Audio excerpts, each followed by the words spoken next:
discounted payback period. Payback period and discounted payback period. For both calculation you have been given 4 minutes of time. I am repeating 10%. So for your payback period you don't require any interest rate, or actually don't call it interest rate, call it discounting rate. And for this question, if any one of you who are not very clear how to calculate, I will help you. That's the main objective.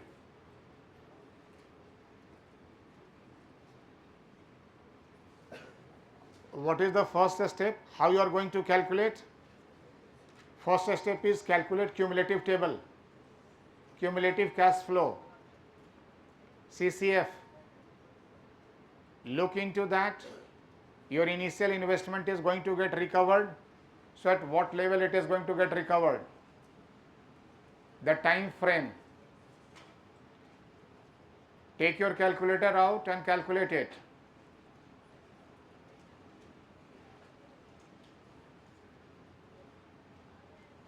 Now, when you start calculating,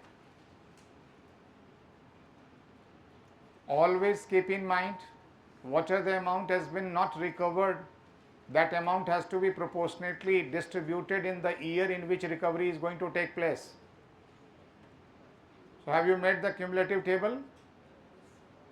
Yes. So 1000 plus 2000 making 3000 plus 2500 making 5500 plus making 3000, 8500, and then how much is left? 1500. And how much is recovery? 4000. 2 years? Okay. So 2 years, 2 months, 18 days. What is the other's answer? 18 days. 2 years, 9 months. So please check where your mistake is. Actually you have to recover only 5000. So recovery of 5000 will be how much? 2000 plus 2500. Sorry, 1000 plus 2000 plus 2500. Right? That's the way you will cover.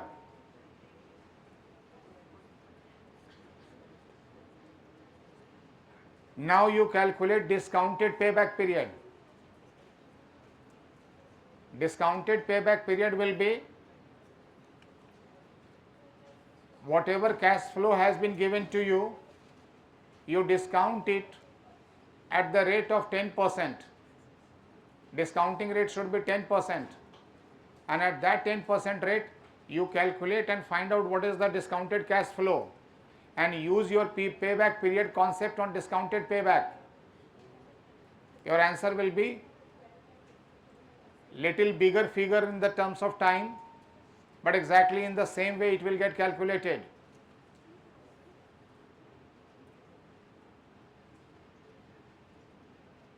At the rate of 10%.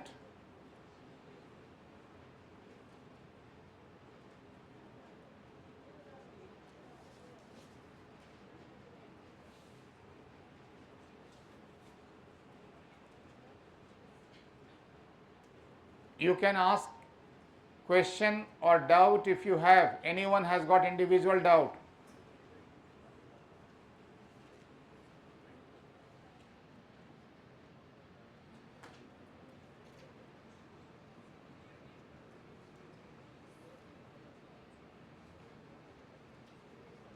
Answer please.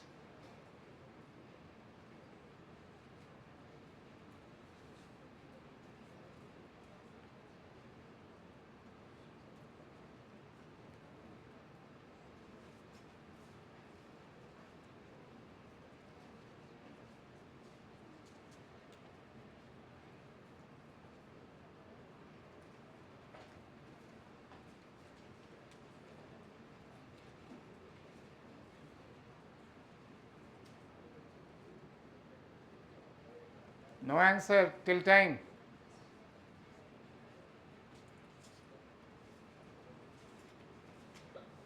Tell me the answer fast. 3 years? 3 years, 3 months, 10 days, 8 days. It can't be different here. Please cross check. 8 or 9 could be the overlapping, but it can't be something like 8 days or 10 days difference.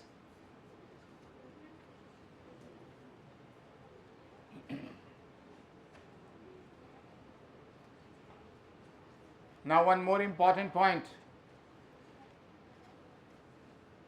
You have calculated discounted value for all the figures or only till the point where your payback is covered?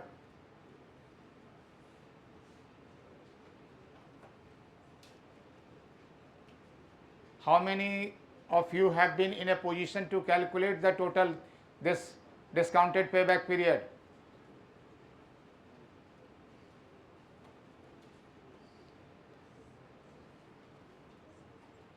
Please reply.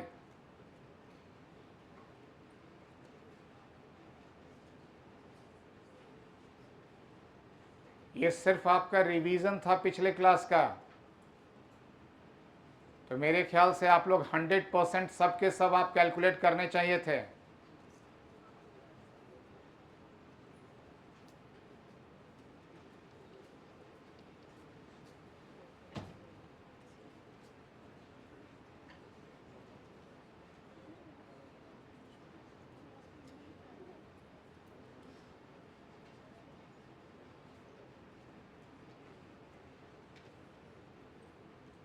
No answer?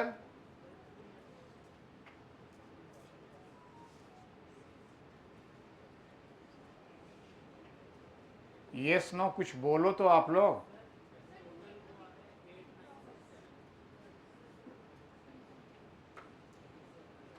Total आ रहा है कितना? Discounted value. Okay, नहीं, discounted payback period कितना आ रहा है?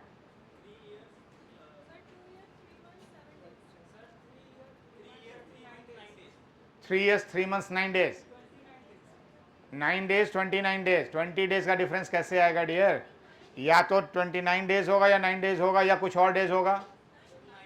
9 days आ रहा है तो 9 डेज की मेजोरिटी आ रही है भाई.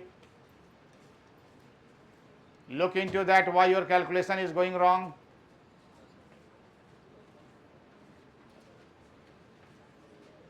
अगर कहीं पे कोई फिगर में किसी कैलकुलेशन में मिस्टेक है, चेक कर लीजिए.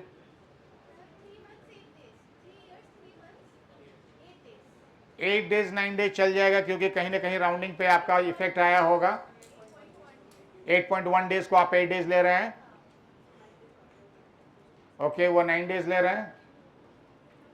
एक्चुअली इसमें एक चीज और बताऊं आपको, 8.1 डेज अगर है तो वो 9 डेज कहलाएगा. मनी रिकवरी नेक्स्ट डे होगी क्योंकि ये राउंडिंग ऑफ मैथमेटिकल नहीं होगा, फाइनेंशियल राउंडिंग ऑफ होगा और financial rounding of upper side चला जाएगा. राइट? अब आप लोग सारे जितना भी कैश फ्लो है उसका पूरा का पूरा प्रेजेंट वैल्यू निकाल लीजिए.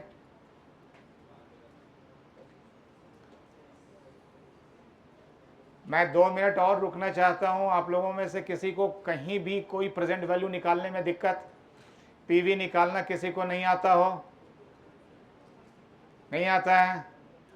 डिस्काउंट कीजिए, करके डिवाइड कीजिए, और नहीं तो पिछला क्लास का कम से कम वीडियो देख के आते. बोर्ड पे करवाया है, बोर्ड पे कैलकुलेट करके दिया है.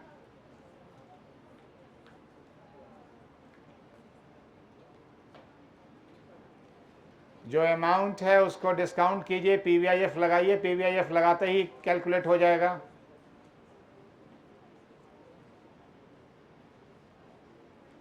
कितना है टोटल प्रेजेंट वैल्यू? 0.994 को आप राउंड ऑफ कर दो अपर साइड में. 8973. Everyone is getting total value 8973. yes. So many faces are not sure that whether they should say yes, they should say no, and still not have opened their book or They have not got pen and paper out.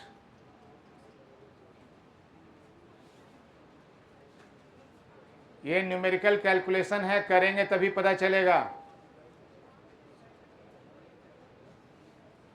So 8973 is going to be your present value. What is NPV? 3973. What is the rule? Should we invest or should we not invest? In NPV is positive and very, very big positive. It's not a small one. At what rate it is there? At what rate it is providing you with this high big positive? 10%.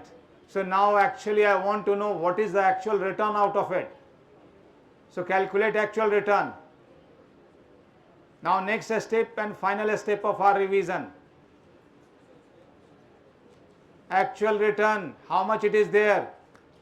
What it mean? I am actually looking now IRR calculation. IRR calculation right now everyone has to have it, and I'll go to everyone's seat to see whether you have calculated or not, whether right or wrong. I don't mind it even if it is wrong.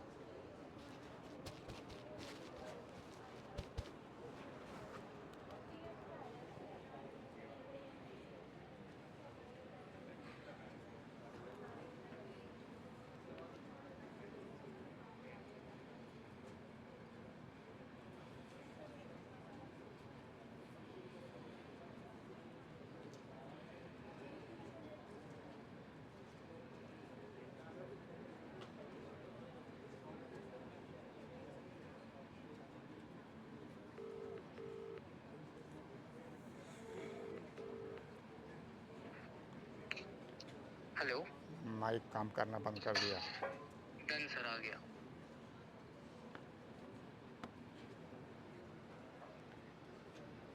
Calculate IRR.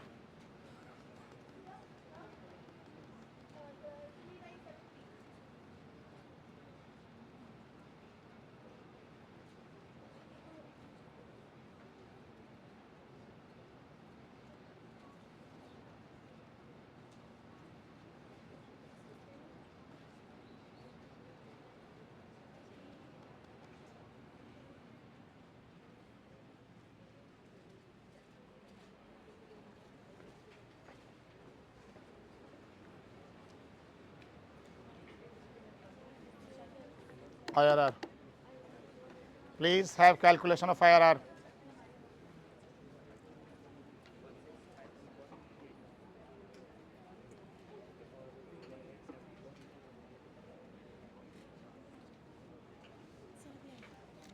जल्दी calculate कीजिए. हाँ भाई साहब, calculation जल्दी कीजिए.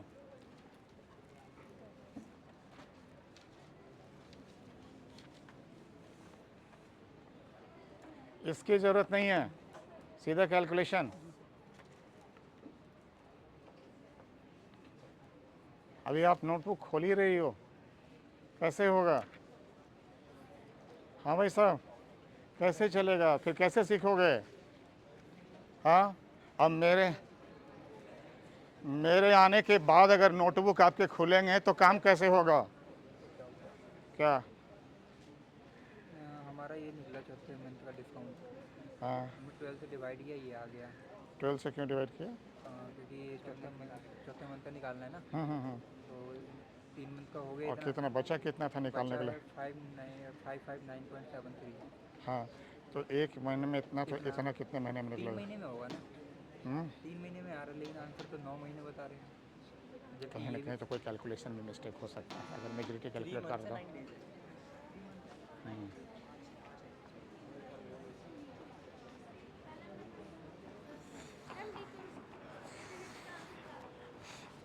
किसका? Discounted pay back का 3 years 3 months 9 days, ऐसा ही कुछ है ना? 9 days चेक कीजिए. अब इधर भी मैं आऊंगा, उसके बाद आप लोगों का नोटबुक खुलेगा, क्योंकि इधर तो कई लोग अपना आराम से बैठे हुए थे. आ गए, सामने उपस्थित हो गए, उससे अगर सॉल्व हो जाता तो प्रॉब्लम ही खत्म हो जाता। प्लीज़ आप लोग इतने तो मैच्योर हैं कि अपना कैलकुलेशन खुद स्टार्ट कीजिए।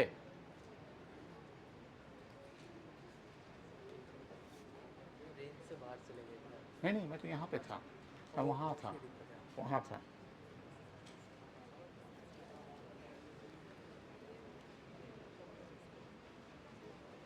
यस, कैलकुलेशन एनपीवी कितना है आपका? इतने स्मार्ट हो उसके बाद आप ऐसे कुछ नहीं बोल रहे हो, कैसे काम चलेगा? स्मार्ट लोग को पहले बोलना चाहिए। बोलिए क्या आप तो कुछ कैलकुलेट, मतलब फिगर तक आप नोट नहीं किए हो, तो क्या बताऊं आपको, बताइए। और आप लोग नोट क्यों, ये बुक खोलना है तो घर में ही, तो घर में सप्लाई कर दिया आपको। इसको अगर यहीं पढ़ना है तो फिर मेरी जरूरत क्या है, क्लास की जरूरत क्या है? 3 बार तो फॉर्मूला मैंने बोर्ड पे लिखा था। हाँ साहब, क्वेश्चन लेट तो नहीं आए थे, क्वेश्चन उसके बाद नोट कर लेते।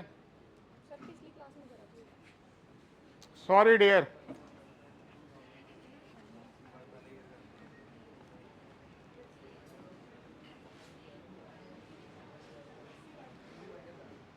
फिफ्टी 50% स्टूडेंट ने क्वेश्चन बोलने के बाद भी नोट नहीं किया, अभी तक कॉपी बंद पड़ा हुआ है। 50% स्टूडेंट। जब करना ही नहीं चाहते हैं तो फिर जरूरत क्या है क्लास की?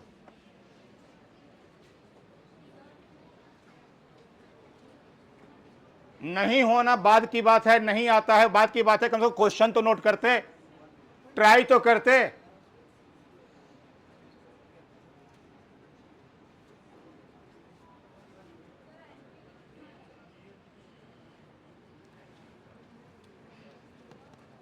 यस, एनपीवी कितना है? पहले सबका प्रेजेंट वैल्यू निकालिए, कितना प्रेजेंट वैल्यू निकला? टोटल प्रेजेंट वैल्यू बताइए मुझे आप अपना। 12,000 कितना है? 1000 plus 2000 plus 2500 plus 3000 plus 4000, total कितना बनता है? टोटल इसका पहले टोटल क्यूमुलेटिव बताइए, सीसीएफ बनाना था नेक्स्ट कॉलम। कितना है? ऐड करना है dear. 1000 plus 2000 making 3000 plus 2500 5500 plus 3000 8500 plus 4000 12500। इतना ही तो कैलकुलेशन था, ये पूरा का पूरा आपका अमाउंट क्यूमुलेटिव हो गया। अब आपको नेक्स्ट कॉलम बनाना है, 1000 को 10% पर डिस्काउंट करना है। उसके बाद फिर नेक्स्ट 2000 को 10% पे 2 पीरियड के लिए डिस्काउंट करना था, 2500 को 3 पीरियड के लिए डिस्काउंट करना था, 3000 को 4 पीरियड के लिए और 4000 को 5 पीरियड के लिए। डिस्काउंटेड फिगर बनाइए। 1000 का डिस्काउंटिंग कितना आया है? 909.9। ठीक है, 2000 का discounted value 1652। Please, those who have already solved, please cross verify and let me know whether the answer is correct or not. Third figure, 2500 को divided by 1.1 to the power 3। ठीक है, next figure 3000 divided by 1.1 to the power 4, और उसके बाद 4000 divided by 1.1 to the power 5। Now इसका summation कीजिए, total sum कर दीजिए। ठीक है, एनपीवी इज 3973। माइनस कर दिए, PV minus I is equal to NPV.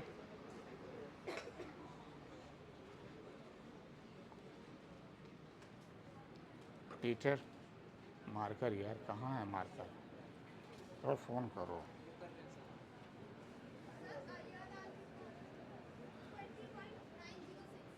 $20.906 IRR आ रहा है। IRR किसका? दूसरा किसी का IRR? अब निकालने वाले तो निकाल रहे हैं ना। और टाइम बहुत ज़्यादा दे चुका हूँ। 20 और 25 पे आपने निकाला है। 20 पॉइंट कितना बता रहे हैं आप? 906। इसको क्रॉस चेक कैसे करोगे? 0.2096 पे आप इसको डिस्काउंट कर दो, एनपीवी 0 आ जाना चाहिए। Cross check it. 31 आ रहा है, चलो 31% पर डिस्काउंट करके चेक करो। 18.6 आ रहा है, आप 18.6 पर डिस्काउंट करके चेक कीजिए कि एनपीवी 0 आ रहा है नहीं आ रहा है। IRR is that rate at which NPV should be 0। जिसका जो आ रहा है उसको क्रॉस चेक कीजिए। IRR क्या है? जहां एनपीवी 0 हो जाता है, मतलब एग्जैक्टली वही अमाउंट आपको वो दे रहा है डिस्काउंट करके। अब 20.90 था, 906, 31% बताया, 18% बताया। आप लोग अपने अपने रिस्पेक्टिव रेट पे द फिगर जितने भी आपके कैश फ्लो हैं उसको डिस्काउंट कीजिए, और अगर उसको डिस्काउंट करके एग्जैक्ट वही 5000 आ रहा है, इसका मतलब आपका आंसर सही है। अगर वो नहीं आ रहा है, ये क्रॉस चेक कर सकते हैं, एग्जाम में गलती होगी नहीं, और क्रॉस चेक करने में भी 2 मिनट से ज़्यादा नहीं लगना इसको। प्लीज कीजिए। क्रॉस चेक करने का मतलब हुआ जो रेट आपका निकला है उसी रेट पे कैश फ्लो को डिस्काउंट कर दो। जैसे 10% पे डिस्काउंट कर रहे थे ना, आप चाहो तो और क्रॉस चेक करने के लिए मेन आंसर शीट में लिखने की जरूरत नहीं है, आप रफ पे अपना लिख लो, रफ पे क्रॉस चेक करके देख लो। तो जो जैसे आप मान लो किसी का 20% आ रहा है, तो 20% पे डिस्काउंट करेंगे तो सारा कैश फ्लो डिस्काउंट होकर 5000 इनिशियल है, वो 5000 आ जाना चाहिए। PV should be equal and PV should be 0। Do it.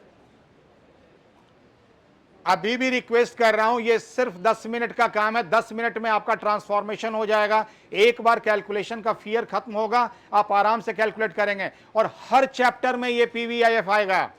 और आगे जितना फाइनेंस पढ़ोगे, सब फाइनेंस में ये चैप्टर बार बार आना है। ये कैलकुलेशन से आप बच नहीं सकते, ये अल्फाबेट ऑफ फाइनेंस है। रिपीटेडली बोल रहा हूं, जो भी कैलकुलेट करोगे ये आएगा ही आएगा। तो इससे पेन पेपर बंद करके रखने की जगह या ये कहने की जगह लेट आए हैं, बेहतर होगा आप कैलकुलेशन स्टार्ट कर दीजिए। मैं अभी भी थोड़ी देर रुक के आपके हर कोई के डेस्क पे आके आपको बताने को तैयार हूं। Please do it. और जो रेगुलर आ रहे हैं वो IRR भी निकाल पा रहे हैं, प्लीज कैलकुलेट कीजिए। ज्यादा क्या होगा, गलत हो जाएगा calculation. Don't hesitate with the mistakes, let it to be wrong answer rather than no answer. कुछ आंसर निकालिए। अभी मुझे मॉडिफाइड IRR भी बताना है आपको, लेटेस्ट जितने भी हैं वो आगे बताने हैं, ताकि ये चैप्टर जल्दी से जल्दी कंप्लीट हो। और दूसरे चैप्टर का आज ड्यू डेट है। प्लीज।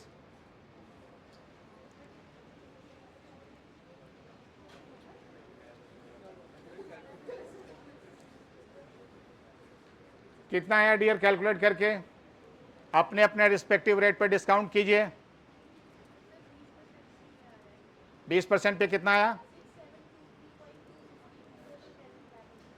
20% पे, तो इसका मतलब वो फिगर 20% के आसपास नहीं होगा डियर, ठीक है?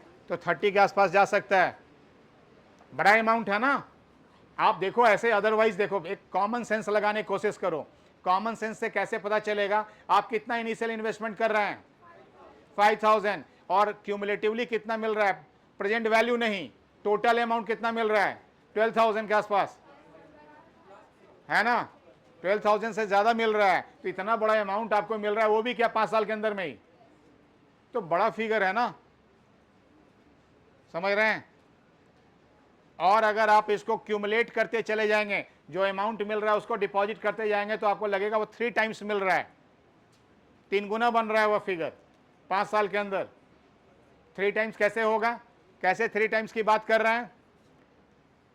अभी थोड़ी देर के लिए आप लोग कैलकुलेशन छोड़ दीजिए, मेरे क्वेश्चन को समझिए। कॉमन सेंस से क्वेश्चन समझने की कोशिश कीजिए। फाइनेंस में कॉमन सेंस का भी बहुत बड़ा रोल है। 5000 रुपीज आपने इन्वेस्ट किया, फर्स्ट ईयर के एंड में 1000 मिल गया आपको, सेकेंड ईयर के एंड में 2000 मिल गया, थर्ड ईयर के एंड में 2500 मिला, फोर्थ ईयर के एंड में 3000 मिला, और फिफ्थ ईयर के एंड में 4000 मिला। इतना अमाउंट मिल रहा है आपको। अब इसमें निकालना है कि रिटर्न कितना मिल रहा है। अमाउंट तो आपको स्पेसिफाई कर दिया, कोई स्कीम है बता दिया मैं आपको ऐसे ऐसे पैसा दूंगा, कितना रिटर्न मिल रहा है।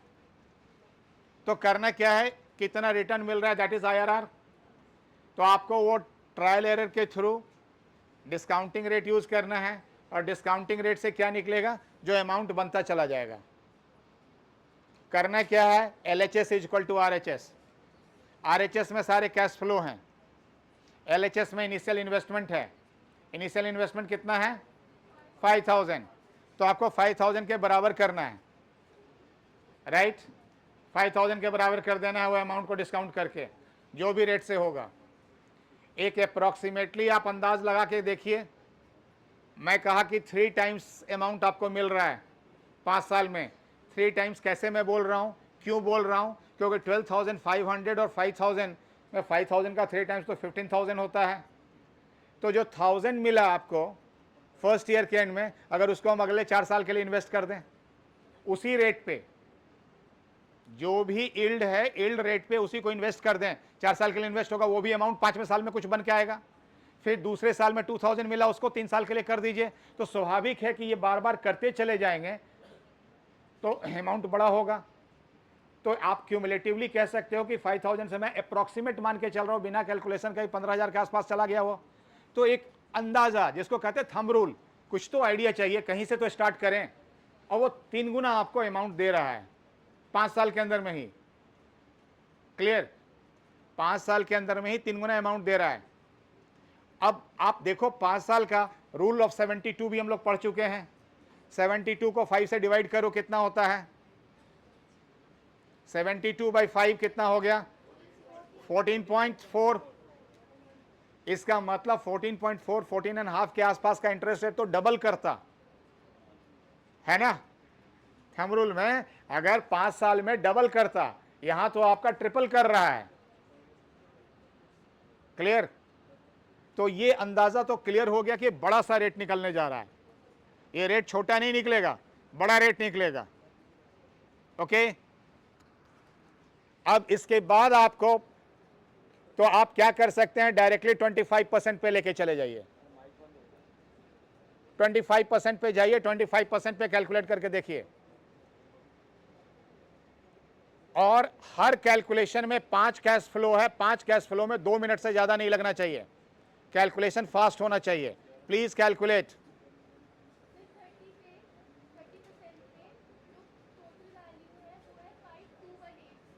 5218, 218 ज्यादा है। अब 32 पे करके देखिए।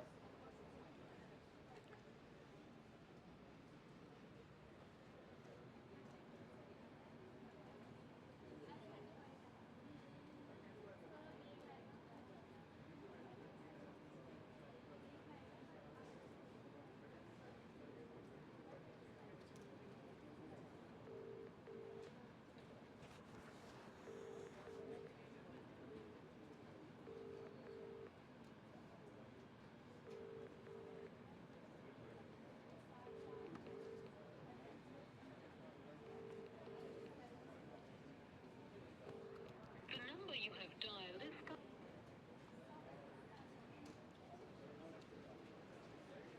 पीटर, पीटर मार्कर मंगाओ, क्लास बर्बाद हो रहा है।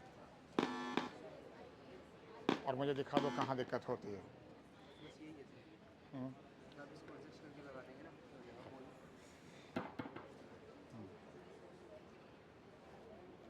मार्कर मंगा लीजिए।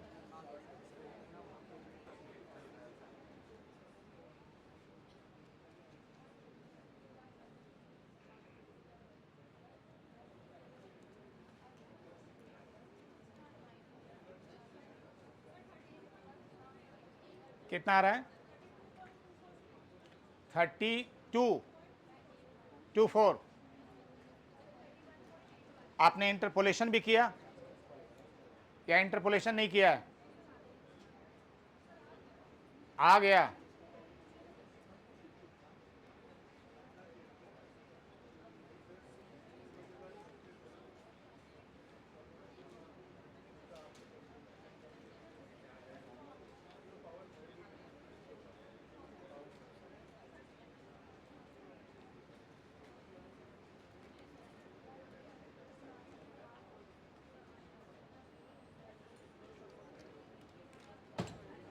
Yes.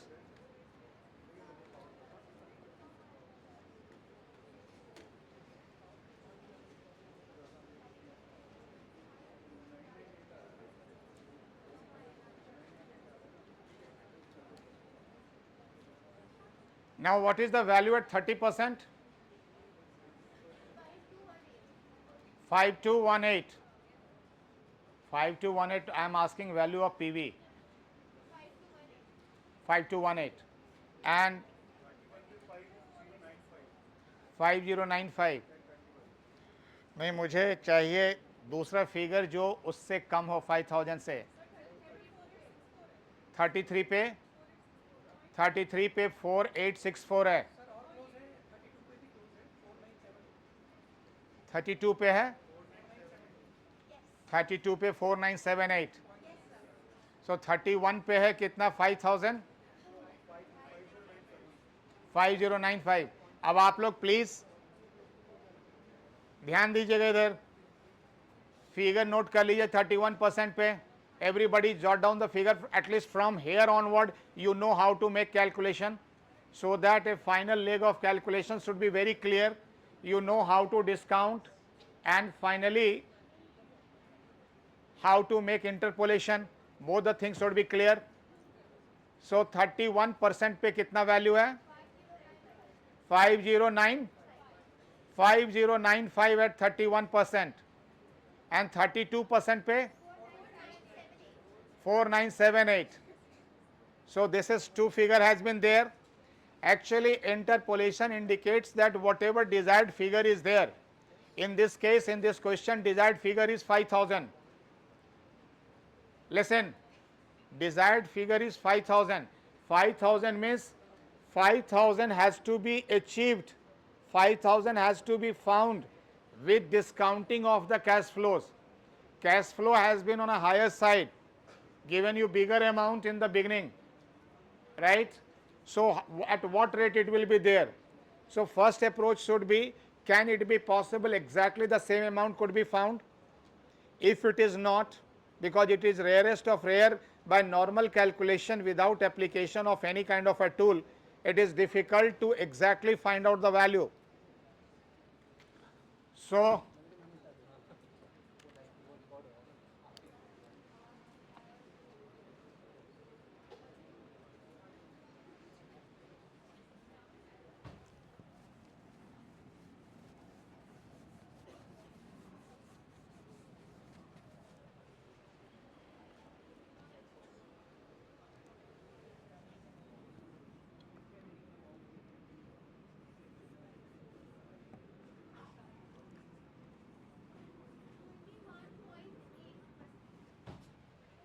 this is at 13%, 50, and at 32%, 4978. And figure you require is actually 5000, which is in between. So this is the step. First you reach to this step. How to reach, what kind of various thumb rules or what kind of intuition you can apply in these calculations, I had already said in previous class, as well as now I was trying to give you a hint how to make it. Even it could be little bigger on sides. I had shown you how decaying or how discounting is going to be there when you changes, when you increase the rate in a decaying non-linear manner. So once it has been there, you apply interpolation 1, lower rate plus difference of the rate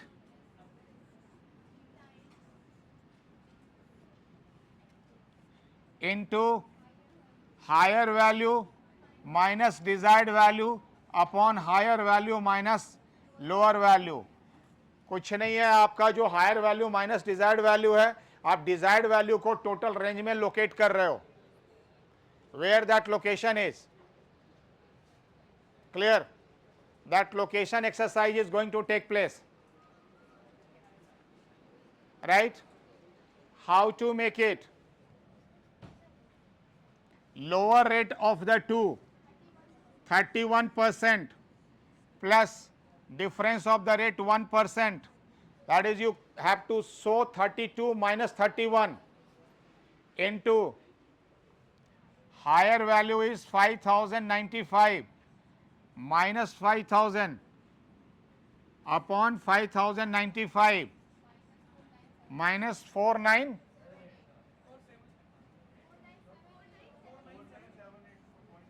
4978.6. So what after decimal also up to 2 digit you keep. Only final answer you round off. Don't round in between, because if in between you have a practice of rounding, it will have a bigger change at the end. And never round coefficient. Use scientific calculator. Why never round coefficient? Because coefficient is multiplicand. थोड़ा भी फर्क पड़ेगा. Base अगर बड़ा है, अगर amount million में है, तो मिलियन के अमाउंट में अगर 0.001 का भी फर्क पड़ रहा है तो वो इफेक्ट थाउजेंड्स में चला जाएगा. इसलिए ऑलवेज ध्यान रखिएगा कि इसका जो कैलकुलेशन है, फाइनल आंसर आप राउंड ऑफ कीजिए. फाइनल आंसर तो कई जगह 100 रुपीज में राउंड ऑफ होता है, जब बड़े बड़े फिगर होते हैं तो 1000 में भी राउंड ऑफ हो सकता है, लेकिन कैलकुलेशन में after decimal at least 2 digit you carry. Clear? Now you can get what is the going to be final answer to you. 31.8119%. So 31.8119. After decimal 4 digit you want to keep, or otherwise you can keep it 31.81. Clear? So the answer from the back side, somebody has said 31 was a closer answer, near to the right answer. But don't worry, right now it is immaterial whether answer was wrong or right. How to calculate is important. Next time it should not be wrong. Clear? Now, how to make this entire calculation is clear. I have already given you mathematical calculation related to payback period and discounted payback period, net present value method and IRR method. Certain critical questions will be there. These critical questions I am going to answer you, raising the question myself and giving you answer, subject to that if you are confident about these calculations. Time being, calculation portion is over for this topic. Only one aspect is left. When I will critically evaluate, again we will back to the numerical calculation. Right? So understand what exactly we have calculated till time. Excuse me. We have already done investment decision. Our investment decision is based on simple one thumb rule: whatever we are investing should get recovered. Either recovery of initial investment or at a given rate of return. And that rate of return, whatever your expected rate of return is there, please, whatever your expected rate of return is there, that is we are using as a tool called discounting rate. Time being, we have started NPV calculation with the discounting rate of 10%. Next topic is going to be how to decide discounting rate in disguise, that is called cost of capital or weighted average cost of capital. But before that, some important aspect.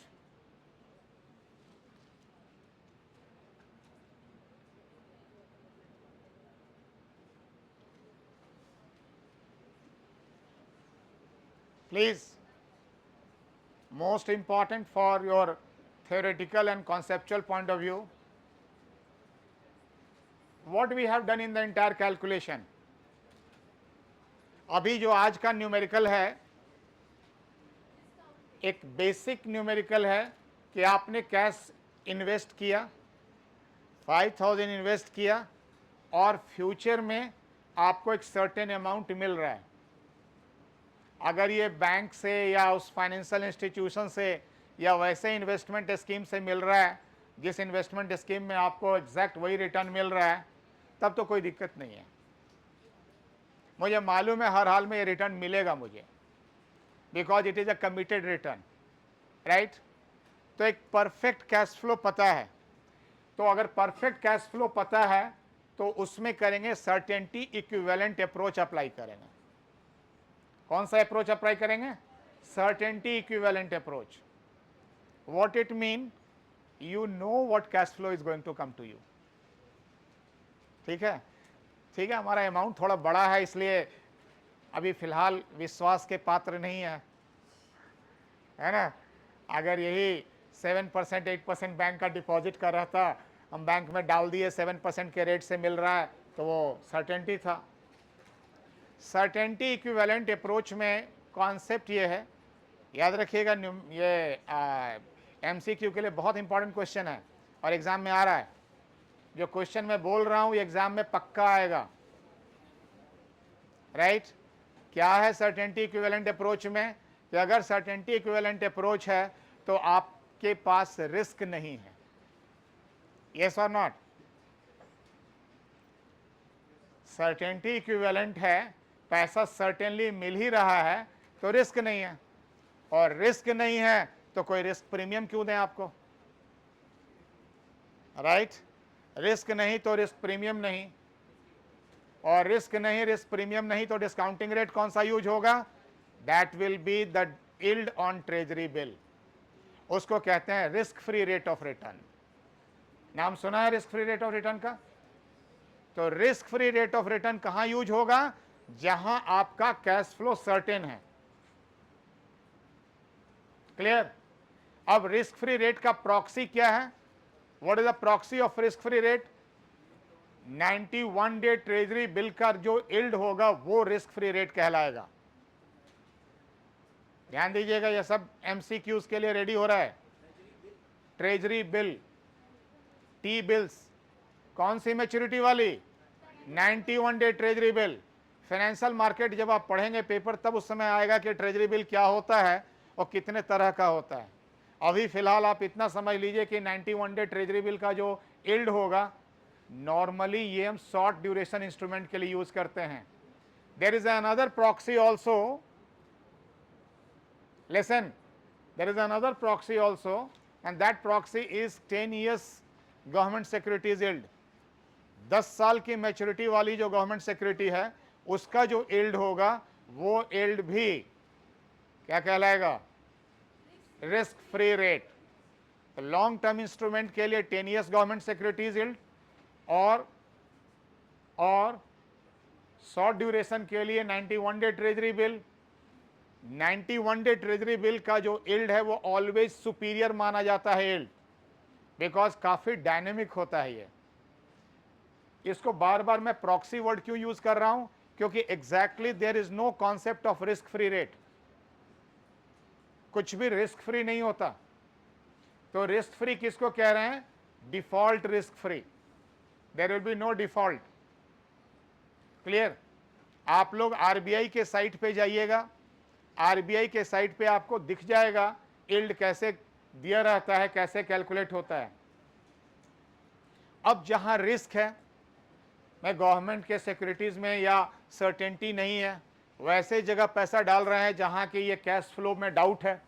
मैं तो सोच रहा हूं कि अगले साल मुझे 1000 मिल जाएगा, उसके अगले 2000 मिलेगा, ना मिला तो डिग्री ऑफ रिस्क चेंज करेगा। और जब डिग्री ऑफ रिस्क चेंज करेगा, अलग अलग इन्वायरमेंट में अलग अलग रिस्क होगा, तो अलग अलग रिस्क के लिए अलग अलग रिस्क एडजस्ट करेंगे। तो रडार यूज करते हैं। क्या यूज करते हैं? रडार क्या होता है? Risk adjusted discounting rate. और जिसमें जितना बड़ा रिस्क होगा उससे उतना बड़ा रिटर्न हम एक्सपेक्ट करेंगे। क्यों रिटर्न एक्सपेक्ट करेंगे बड़ा? क्यों रिस्क ज्यादा लेंगे? क्योंकि रिटर्न ज्यादा मिलेगा। या रिटर्न ज्यादा एक्सपेक्ट करेंगे? क्यों ज्यादा रिटर्न एक्सपेक्ट करेंगे? क्योंकि रिस्क ज्यादा है। इसीलिए वहां आपका डिस्काउंटिंग रेट बदलता चला जाएगा। और कौन सा डिस्काउंटिंग रेट बदलेगा? आप बेस रेट निकाल लिए, उसके ऊपर से प्रीमियम ऐड करते चले जाइए, that is called risk premium. और रिस्क जैसे जैसे बड़ा होगा उसका प्रीमियम बड़ा होता जाएगा। गैम्बलिंग बहुत बड़ा रिस्की गेम है, तो रिटर्न भी बड़ा है। अगर एनुअलाइज रिटर्न निकालोगे तो लैक्स % में जाके निकलेगा। मैं सक्सेस रेट की बात कर रहा हूँ, फेल्योर वाले की बात नहीं कर रहा हूँ। जब एक दिन में मनी डबल हो जाएगा, एक झटके में डबल होगा, तो आप समझ लीजिए डबल का मतलब क्या होगा, 100% रिटर्न। और दिन में 100% का रिटर्न हो और 365 दिन हो तो परसेंटेज निकालो। मान के चल रहे हैं आप हर दिन 100% विन कर रहे हो, ऐसा होता नहीं है। क्यों नहीं होता है? रिस्क भी है। तो ये जो दिया हुआ है सर्टेनिटी इक्विवेलेंट, रिस्क एडजस्टेड। अच्छा, एक तीसरी बात है, वो क्या है कि जो कैश फ्लो तो ठीक है, पार्टी भी डिफॉल्टर नहीं है। Say your own business, now go to business environment. आपने एक्सपेक्ट किया आपको कैश फ्लो मिलेगा ऐसा, लेकिन वो तो कई फैक्टर पे डिपेंड करेगा ना, सिर्फ आपके चाहने से नहीं होगा। और जब आपके चाहने से नहीं होगा तो कई सिनेरियो क्रिएट हो जाएंगे और उस सिनेरियो के अकॉर्डिंगली आपका चेंज करेगा।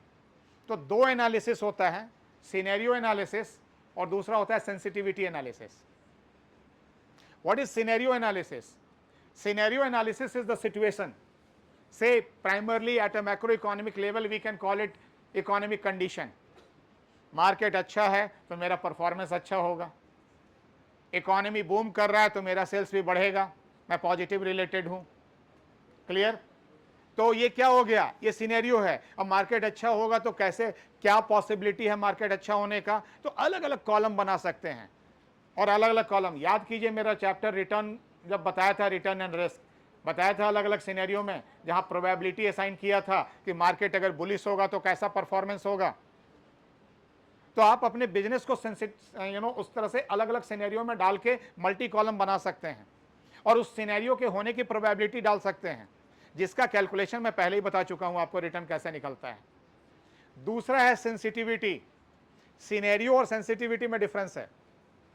सेंसिटिविटी क्या है कि अगर कोई फैक्टर बदल गया तब कैसे चेंज करेगा ये पूरा calculation. Let's inflation suddenly high हो गया, गवर्नमेंट का इंटरेस्ट रेट जो है, रेपो रेट है, वो हाई हो गया। अब गवर्नमेंट का रेपो रेट हाई हो गया तो मेरे कैश फ्लो पे क्या इफेक्ट पड़ेगा? क्या मेरा कैश फ्लो इस इन्फ्लेशन से, इस इंटरेस्ट रेट से, फॉरेन एक्सचेंज रेट से सेंसिटिव है? सेंसिटिविटी समझते हैं ना, किसी फैक्टर के इंपैक्ट को कैलकुलेट करते हैं और फैक्टर अगर चेंज किया तो उसका इंपैक्ट बदलेगा। उस इंपैक्ट से मेरा कैश फ्लो कैसे चेंज हो जाएगा? Am I clear? मैं बिजनेस स्टार्ट किया और गवर्नमेंट ने एक पॉलिसी ला दी कि नहीं ये चलेगा नहीं, अब तो मैं तो फंस गया। रियल लाइफ एग्जांपल बताता हूं आपको, एक छोटा सा एग्जांपल से सेंसिटिविटी समझ में आएगी। स्वीडन की कंपनी गवर्नमेंट से परमिशन लेके, एक स्टेट गवर्नमेंट है, स्टेट गवर्नमेंट से परमिशन लेके लीकर इंडस्ट्री लगाई उस स्टेट में। गवर्नमेंट ने परमिशन दिया, नाम बिहार है। 2015 में पूरा करीब 250 करोड़ खर्च करके उसने इंडस्ट्री लगाया और उसके बाद 2 साल के अंदर में ही गवर्नमेंट ने लीकर बैन कर दिया। जब एक्चुअली मैन्युफैक्चरिंग होके कमाने की बारी आई, बंद कर दिया। केस वगैरह चल रहा था, सब कुछ हुआ। आई डोंट नो क्या केस का आउटकम क्या है, मेरे नॉलेज में नहीं आया है, बट ये प्रॉब्लम हुआ। ये पूरा पेपर में आया कि भाई ये तो कंपनी गवर्नमेंट को स्यू कर चुकी है कि आपका परमिशन से आप मेरा या तो रिटर्न करो पैसा। और आप जानते हैं कि एक बार अगर इंस्टॉल कीजिए तो रिटर्न कितना हो सकता है। तो ये प्रॉब्लम हुआ है। माले में इंडियन कंपनी एयरपोर्ट बनाई, पीपीपी मोड पे, पब्लिक प्राइवेट पार्टनरशिप मोड पे, बन के रेडी होके फ्लाइट के लिए तैयार था। गवर्नमेंट बदल गई वहां, और गवर्नमेंट जो बदल गई, नई गवर्नमेंट आ गई। गवर्नमेंट चेंज होने के बाद एयरपोर्ट को नेशनलाइज कर दिया। अब नेशनलाइज कर देने का मतलब क्या हो गया? प्राइवेट अब नहीं कर सकता ऑपरेट। ये सिंगापुर इंटरनेशनल कोर्ट में गए और सिंगापुर इंटरनेशनल कोर्ट से फाइनली कोर्ट ने कहा कि हाँ गवर्नमेंट कर सकती है। इंटरनेशनल कोर्ट ने वर्डिक्ट दिया, गवर्नमेंट कर सकती है चेंज। कभी भी गवर्नमेंट किसी भी प्रॉपर्टी को, अपनी नेशनल प्रॉपर्टी को नेशनलाइज कर सकती है। लेकिन इंटरनेशनल कोर्ट ने यह भी कह दिया कि इनका जो इन्वेस्टमेंट है, इनके इन्वेस्टमेंट वापस कर दो। अब क्वेश्चन उठता है इन्वेस्टमेंट वापस क्या पेबैक पीरियड में किस तरह होगा? आप इन्वेस्टमेंट वहां अपना वापस लेने नहीं गए थे, आप वहां बिजनेस करने गए थे, लेकिन बिजनेस इस तरह से होता है। This is what you have to have sensitive enough look into who is coming in the government, why business tycoons are more interested into governance and government body, because they know that they are the policy maker, their decision will ultimately influence the cash flow of the business। तो एक different sensitivity के कुछ एक आध question करते हैं।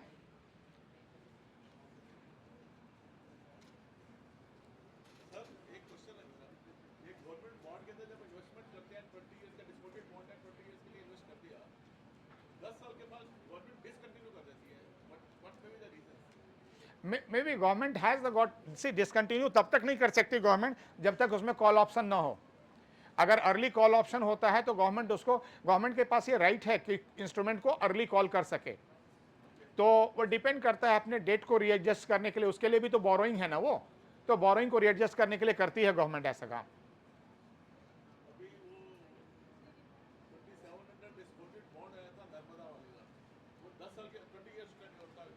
कर सकते हैं, उसमें प्रोविजन होगा तो उसमें कर सकते हैं। या कई बार होता है क्या है कि डेट को रीस्ट्रक्चरिंग, वो आप लोग फाइनेंस के नेक्स्ट जब थर्ड सेमेस्टर में जाएंगे ना तो डेट रीस्ट्रक्चरिंग टॉपिक आएगा। डेट रीस्ट्रक्चरिंग में कैसे करेंगे, यहाँ नोएडा टोल ब्रिज ने भी अपना डेट रीस्ट्रक्चर किया था। जो डीएनडी फ्लाईओवर है ना, डीएनडी फ्लाईओवर का जो टोल था। अब देखिए एक ऐसा भी हो सकता है, सपोज कीजिए कि मैं आपको जिस समय लोन इशू किया उस समय आपको 12% का इंटरेस्ट रेट दे रहा हूँ, उस समय 12% प्रिवेल कर रहा था, 13% प्रिवेल कर रहा था। अब धीरे धीरे क्या हो गया कि रेट घटते घटते 7% पे आ गया। तो मैं इतना बड़ा बेवकूफ़ क्यों बना रहा हूँ कि आपको बार बार 12% देता रहूँ? मैं डेट रीस्ट्रक्चर कर लूँगा अपना, आपका लोन को आपको रीपे कर दूंगा, और उसको रीपे करने से पहले क्या करूँगा, नया लोन तैयार कर दूंगा। नया लोन मेरा 7% पे आ गया, मान लीजिए 1% ऑपरेशनल कॉस्ट आ गया मेरा, 1% ऑपरेशनल कॉस्ट वन टाइम लगा। मैं 12% पे जो लोन था उसको रिडीम किया, 7% पे नया लोन क्रिएट किया, 5% मेरा हर साल बचना शुरू हो गया। तो दैट इज डेट रीस्ट्रक्चरिंग, मैंने डेट को रीस्ट्रक्चर कर लिया। मैं क्यों बियर करता रहूं? एक नीचे जब आप कभी फॉर्म भरिएगा नीचे लिखा रहता है गवर्नमेंट हैज द राइट और issuer has the right to change call, ये सब, और वो लीगल राइट है सर, वो तो अपना जब चाहे कॉल कर लेगा, और that is structure is possible. Okay,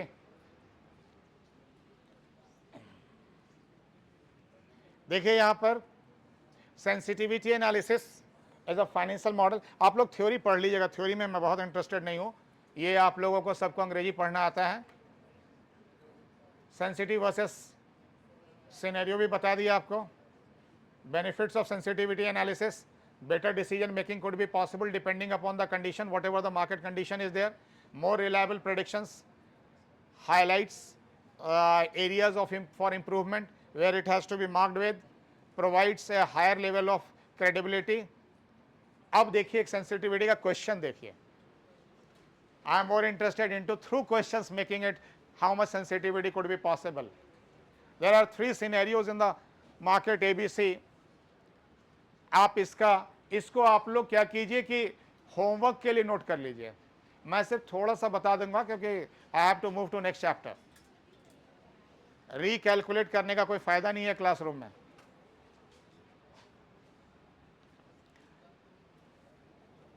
तीन सिनेरियो है, ये 3 अलग अलग इन्वेस्टमेंट नहीं है,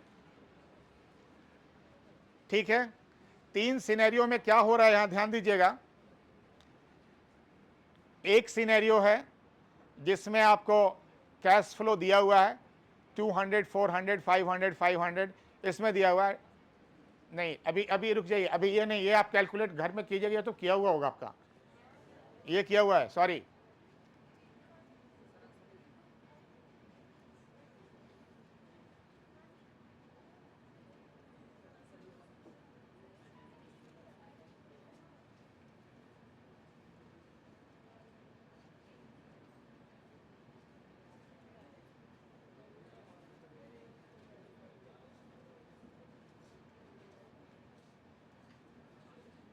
ये वाला लीजिए, this is what I am interested to now share. This is another cash flow where probability has been assigned for bullish, moderate and bearish. Bullish situation is there, having bullish is 25%, 50% moderate, bearish 25%. Initial investment is going to be 5 and cash inflow in subsequent 3 years are going to be different. If it is bullish, it will be 3.3 per year for 3 years. If it is moderate, it will be 2.5 per year, and if it is bearish, it is 0.5 per year. Now question is, should we invest or not invest? क्या करना चाहिए हमें? Invest करना चाहिए नहीं करना चाहिए? यही सेंसिटिविटी एनालिसिस का आप मार्केट के हैपनिंग्स के बारे में देख रहे हैं, and that has to be created. It is not going to be individually calculated. Individual calculation करेंगे तो सी सिनेरियो में तो इन्वेस्टमेंट नहीं करना चाहिए. आप आंख मूंद के बोल सकते हैं 5 इन्वेस्ट कीजिए एंड 0.5 0.5 0.5 1.5 ही मिलेगा, तो ये तो कोई भी इन्वेस्ट नहीं करेगा. क्लियर? लेकिन इसका मतलब ये हो गया कि अगर बियरिश होने की प्रोबेबिलिटी रहेगी 100%, तब तो इन्वेस्टमेंट नहीं हो सकता, कोई इन्वेस्ट नहीं करेगा. आप जब देखते हैं जब अनसर्टेनिटी बढ़ जाती है, इसको रिलेट प्रैक्टिकली कैसे कर सकते हैं? प्रैक्टिकल रिलेशनशिप भी ज़रूरी है. कई बार आप न्यूज़पेपर वगैरह में पढ़ते होंगे कि कोई फॉरेन इन्वेस्टर्स है, वो वेट एंड वॉच में है. खास करके इलेक्शन से पहले सारे वेट एंड वॉच में चले जाते हैं, न्यू इन्वेस्टमेंट नहीं करते. क्यों नहीं करते? क्योंकि सिनेरियो बहुत क्लियर नहीं होता. अगर बहुत क्लियर सिनेरियो है तब तो इन्वेस्टमेंट आ जाएगा, और अगर क्लियर सिनेरियो नहीं है, अगर ऐसा है कि क्लैरिटी नहीं है, अब जैसे अब धीरे धीरे हम लोग क्या हो रहा है, उस आज 28 में हो गया, less than 1 year is left for the next government. नहीं, अभी तो अगले अप्रैल में है. तो अब इसके बाद क्या होगा कि धीरे धीरे देखिएगा मार्केट का बिहेवियर बदलेगा. मार्केट अपना एक बिहेवियर चेंज करना शुरू करेगा, और मार्केट अगर बहुत बुलिश, खास करके जनवरी के बाद से मार्केट अगर बहुत बुलिश होने लगा, इसका मतलब मार्केट को क्लैरिटी हो गई है कौन आ रहा है. और जनरली बुलिशनेस में कंटिन्यूएशन ऑफ द गवर्नेंस होता है, क्योंकि देखा परखा पहचाना हुआ है. इसका मतलब क्या है? किसी पॉलिसी के चेंज होने की पॉसिबिलिटी कम है, और पॉलिसी के चेंज होने की पॉसिबिलिटी कम होती है तो चेंज क्या करता है? रिस्क को इंक्रीज करता है. तो रिस्क कम होगा तो आपके बेटर रिटर्न की पॉसिबिलिटी बन जाती है. तो यू कैन स्टार्ट कैलकुलेशन. यहाँ तो सिंपली आपको अभी न्यूमेरिकल कैलकुलेट करना है, और न्यूमेरिकल कैलकुलेशन में क्या करेंगे, आप कैश फ्लो को प्रोबेबिलिटी से मल्टीप्लाई कर दीजिए. Is it clear? Single cash flow बना लीजिए. सिंगल कैश फ्लो कैसे बनाएंगे? सिंगल कैश फ्लो बनाने का टेक्निक ये है कि आप सबको प्रेजेंट वैल्यू निकाल लीजिए पहले. क्लियर? 2 तरीका है. एक, क्वेश्चन को आसान रखने के लिए मैंने कैश फ्लो को सिंपल रखा है. क्वेश्चन आसान रखने के लिए सिंपल रखने का मतलब क्या हो गया, मैंने हर साल को सेम अमाउंट रख दिया है.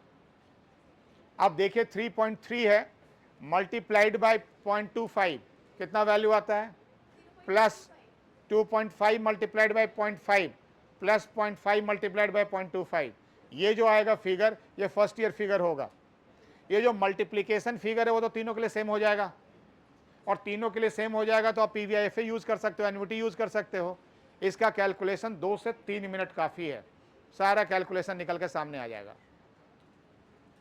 कोई भी कैलकुलेशन 3-4 मिनट से ज़्यादा का नहीं होगा फाइनेंस में, बशर्ते आता हो.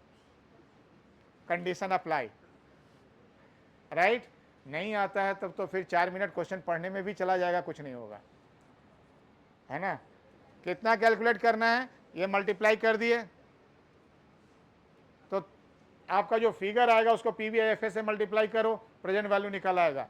और वो प्रेजेंट वैल्यू आप देख लो, एक्चुअली है क्या कि 2.2 आना चाहिए मेरे ख्याल से इसका प्रेजेंट वैल्यू 2.2 आएगा, और 2.2 होने के बाद इसका वैल्यू फाइनली जो आएगा वो आएगा कितना 5.108। और डिस्काउंट करोगे ना, पीवीआईएफए लगाओगे, तीनों को डिस्काउंट कर दो ना, 2.2, 2.2, 2.2, probability has already been done, probability is exhausted now, so you have three figures, first year 2.2, second year 2.2, third year 2.2, discount it to present value, और इसका डिस्काउंटेड फिगर जो आएगा at the rate of discounting rate कौन सा दिया हुआ है, rate नहीं दिया हुआ है।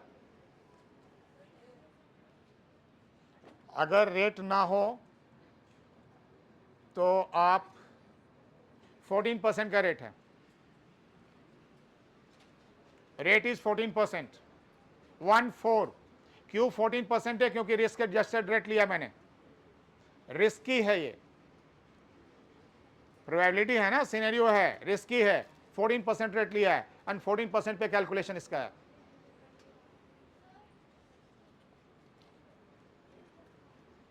यस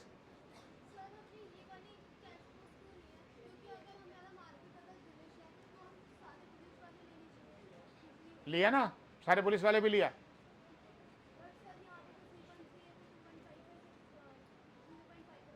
हाँ बिल्कुल है ना, तो 3.3 किसका है? पुलिस का है, लेकिन पुलिस होने की प्रोबेबिलिटी कितनी है? तो 0.25 से मल्टीप्लाई कर दिया। नेक्स्ट में क्या है दूसरा?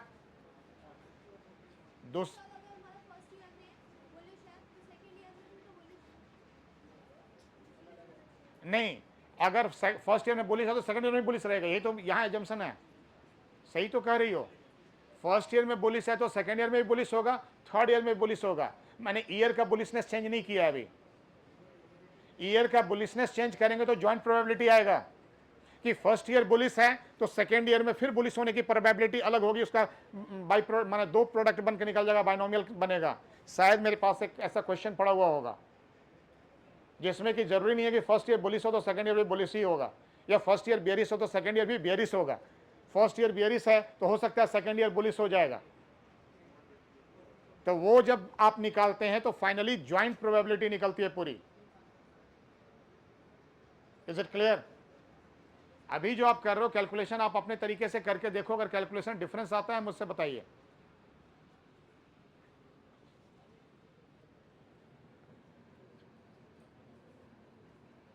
ये देखिए ज्वाइंट प्रोबेबिलिटी वाला क्वेश्चन ऐसा होता है जहां फर्स्ट ईयर में तो बुलिस है लेकिन सेकंड ईयर में जरूरी नहीं है बुलिस होगा, या फर्स्ट ईयर में बेयरिस है, अगर 24 बेयरिस होगा इसका मतलब ऐसा नहीं है कि 25 भी बेयरिस हो जाएगा। 25 का तो फिर चेंज करेगा ना, वो बुलिस और बेयरिस दोनों की प्रोबेबिलिटी आप निकाल सकते हैं, तो वो ज्वाइंट प्रोबेबिलिटी से फिर बनता हुआ आगे क्वेश्चन बनेगा, मूव करेगा।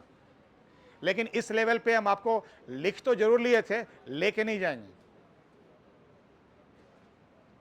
इस लेवल की अभी फिलहाल जरूरत नहीं है। जब एक्चुअल सिक्योरिटी एनालिसिस आप करेंगे तब आप या रियल ऑप्शंस की बात करेंगे, स्ट्रेटेजिक कॉर्पोरेट फाइनेंस पढ़ेंगे, स्ट्रेटेजिक कॉर्पोरेट फाइनेंस में आप इसको पढ़ लीजिएगा, हर कोई नहीं पढ़ेंगे, ऑप्शनल पेपर है, उस समय डिसाइड होगा। सर देखिए, अगर हमारा ये फर्स्ट ईयर का डेटा है, अगर मैं बुलिश देख लूँ तो बुलिश तो ये है ना 3.3 फर्स्ट सेकंड थर्ड ईयर। बिल्कुल हाँ, तो 3.3 3.3 है ना, हाँ, first year second year third year बिल्कुल। बट हम क्या कर रहे हैं, हम फर्स्ट ईयर की सारे ले रहे हैं कि हम बोल रहे हैं नहीं, आप उस तरीके से ले लो, आप जैसे ले रही हो ना उस तरह से भी यही आंसर आएगा, आप ले लो, ठीक है। आप पहले 3.3 3.3 3.3 का तीनों का डिस्काउंट कर लो, फिर सेकेंड वाले का भी डिस्काउंट करो, थर्ड वाले भी करो, तो 3 डिस्काउंटेड फिगर आएगा। उस डिस्काउंटेड फिगर को आप रिस्पेक्टिव प्रोबेबिलिटी से मल्टीप्लाई करके सम कर लेना, जाओ सेम आएगा आंसर।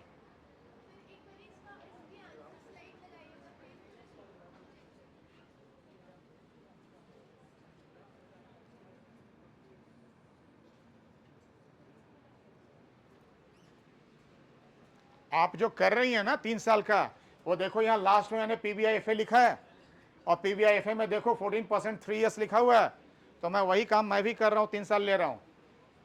3 साल का कैश फ्लो है तो 3 साल तो लूंगा ही ना, वरना 1 साल में तो सिर्फ 2.2 रह गया, तो 5 के इक्विवेलेंट कैसे बनेगा? 5.1 आ रहा है, वो देखो पूरा एनपीवी निकल के आ रहा है 0.108 करोड़ में अमाउंट है, इसलिए वो 10,80,000 बन रहा है।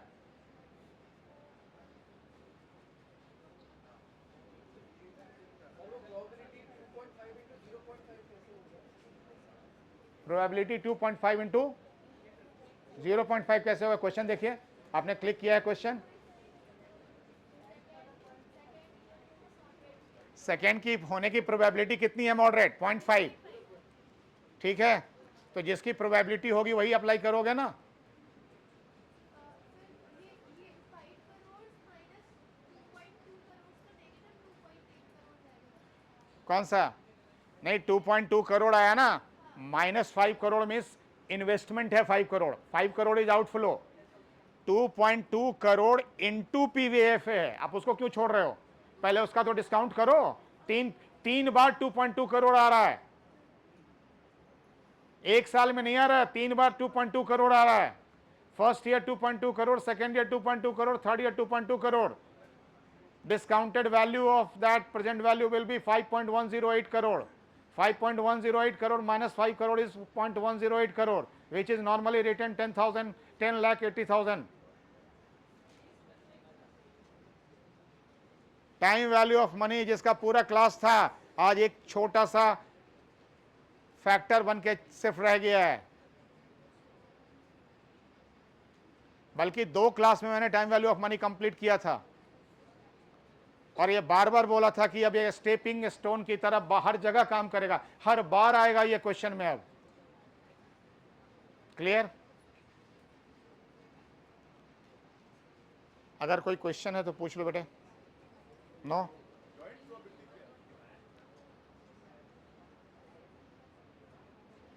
क्या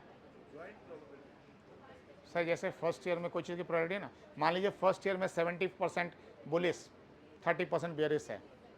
अब फर्स्ट ईयर में 70% बुलिस है, तो सेकेंड ईयर में क्या होगा? अब मैं कहता हूँ सेकेंड ईयर में 80% बुलिस होगा, 20% बेरिस होगा। अगर कब? जब फर्स्ट ईयर में बुलिस है, तो फर्स्ट ईयर में बुलिस 70%, 70% और 30% बना, आपका बाइनोमियल बन गया 70-30। उस 70 होने के बाद अगर फर्स्ट ईयर में बुलिस हो गया, तब आपके सेकेंड ईयर में 80% बुलिस और 20% बेरिस होगा। अगर फर्स्ट ईयर में 30% बेरिस है, तो 30% बेरिस है, तो अगर बेरिस है तो सेकेंड ईयर में बुलिस का कितना पॉसिबिलिटी है? लेट्स इट्स अनदर 40% और 60%। तो जॉइंट प्रोबेबिलिटी जो बनेगा, first year probability multiplied by second year probability. तो सेकेंड ईयर के बुलिस होने की प्रोबेबिलिटी 0.7 इंटू 0.8, 0.56 ऐसे। तो सेकेंड ईयर का जो बनेगा फिगर वो 0.56 प्रोबेबिलिटी निकलेगा। इसको जॉइंट प्रोबेबिलिटी कहते हैं, क्योंकि आपके सेकेंड ईयर का बुलिस होना फर्स्ट ईयर के बुलिस होने पर डिपेंड कर रहा है, इंडिपेंडेंट प्रोबेबिलिटी नहीं है। अगर फर्स्ट ईयर बेरिस है, फर्स्ट ईयर बेरिस बेरिस 0.3 हो गया, और इसके बाद अगर आप जा रहे हैं उधर, तो उसमें बुलिस कितने होने की प्रोबेबिलिटी है, उसको मल्टीप्लाई करके फिर फिगर निकालेंगे। तो ऐसे करके, लेकिन किसी भी ईयर में जो टोटल प्रोबेबिलिटी बनेगा ना, जैसे 2 से 2 4 हो जाएगा, उधर 4 हो जाएगा, चारों का सम 1 होगा। सम हर जगह जाके 1 होता चला जाएगा।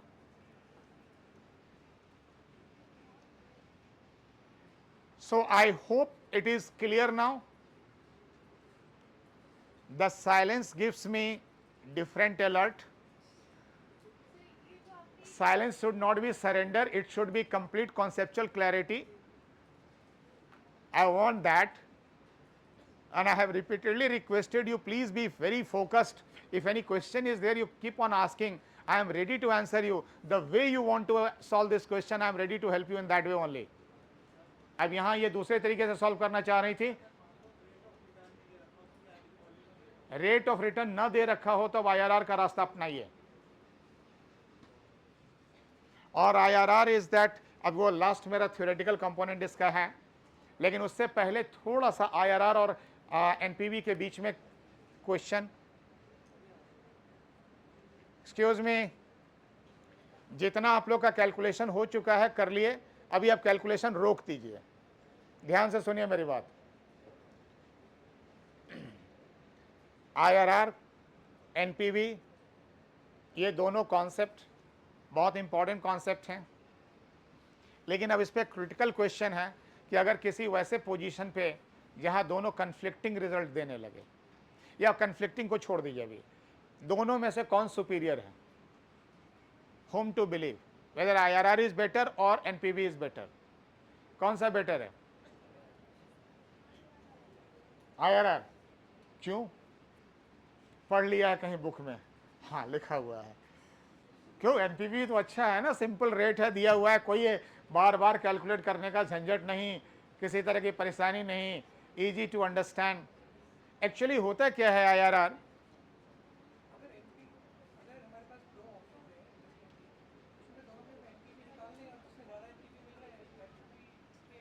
that's true, but the biggest challenge in this is, excuse me, दो तीन आपको सिनेरियो बताते हैं, सिनेरियो से पता चल जाएगा कि क्या डिफरेंस आता है। फर्स्ट, अगर एनपीवी मान लीजिए आपने कहा कि 15% पे एनपीवी पॉजिटिव है,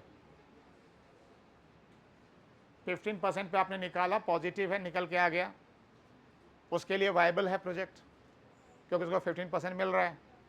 लेकिन कोई दूसरा आया बोला मुझे तो 20% रिटर्न चाहिए, तो आपको रिकैलकुलेट करना पड़ेगा, टोटल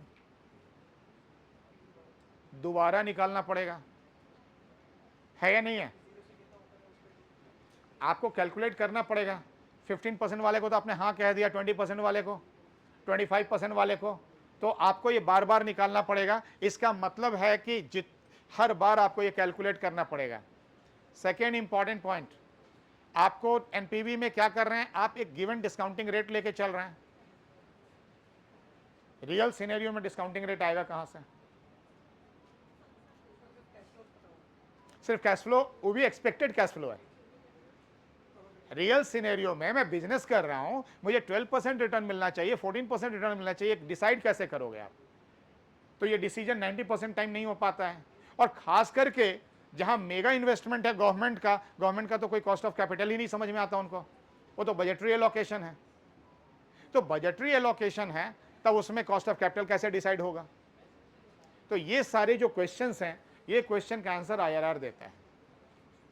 इसीलिए IRR ज्यादा पावरफुल माना जाता है। IRR पूरा का पूरा कॉन्टेक्चुअल बट ऑब्जेक्टिव होता है। IRR अगर निकाल के आपको दे दिया कि 19.25% का रिटर्न है, तो आप 19.25 से ऊपर चाहिए तो मत कीजिए, 19.25 से नीचे चाहिए तो आप कर लीजिए उस इन्वेस्टमेंट को। एक झटके में आपको वो क्लैरिटी दे देता है IRR। और इसकी डिपेंडेंसी किसी रेट पे नहीं है, आप रेट सप्लाई नहीं कर रहे हो, तो डायरेक्टली रेट का जो थर्ड फैक्टर है उसको हटा दिया इसने, इसलिए सुपीरियर हो जाता है ये। लेकिन IRR में एक क्वेश्चन है, IRR में एक प्रॉब्लम है, लेकिन वो प्रॉब्लम तब आपको समझाएंगे जब एक बार आप मेरे साथ थोड़ा कैलकुलेशन और करेंगे। बिना पेन का, बिना उसका आपको समझ में आएगा कि कांटा चुभना कैसे कहता है, तब तक निकालने का फायदा होगा। तो आप एक कैलकुलेशन है, वापस जाइए मेरे फर्स्ट क्वेश्चन पे। 5,000 was initial investment, 1,000 was that, ठीक है। उसके बाद नेक्स्ट सारे कैश फ्लो हैं। कितने कैश फ्लो थे? 5,000। अब इस क्वेश्चन में मैं सिर्फ एक ट्विस्ट डाल रहा हूं। एक्सक्यूज मी प्लीज, सबको IRR निकाल चुके हैं ना? अरे थोड़ा पीछे से भी आवाज आनी चाहिए। IRR में अब मैं आपको कह रहा हूं वो सारा कैश फ्लो मेंटेन कीजिए।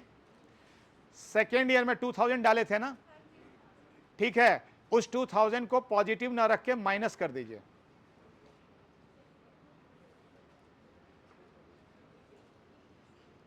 इसका मतलब क्या हुआ, आप पहले जीरो पीरियड में 5,000 इन्वेस्ट करते हैं, पहले साल में आपको 1,000 वापस मिलता है, दूसरे साल में आपको 2,000 और इन्वेस्ट करना पड़ रहा है, ठीक है, -2,000 हो गया। उसके बाद सारा कैश फ्लो को एज इट इज रहने दीजिए और अब IRR निकाल के बताइए। Time given to you is 5 minutes, try your best.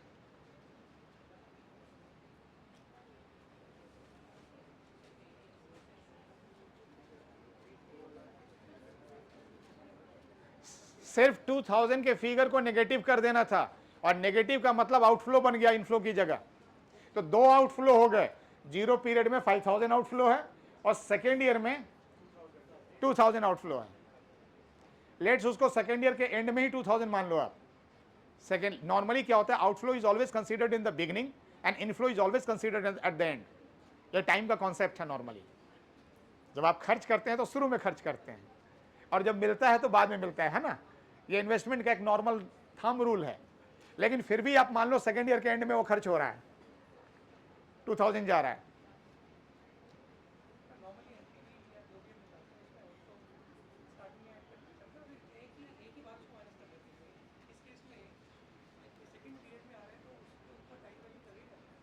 क्यों नहीं लगेगा? आप सेकेंड ईयर के बाद वाला टाइम वैल्यू लगेगा। हाँ हाँ, सब में लगेगा। जैसे ही वो जीरो से हट गया तो टाइम वैल्यू तो लगना ही लगना है। जीरो से हटने के बाद टाइम वैल्यू लगेगा।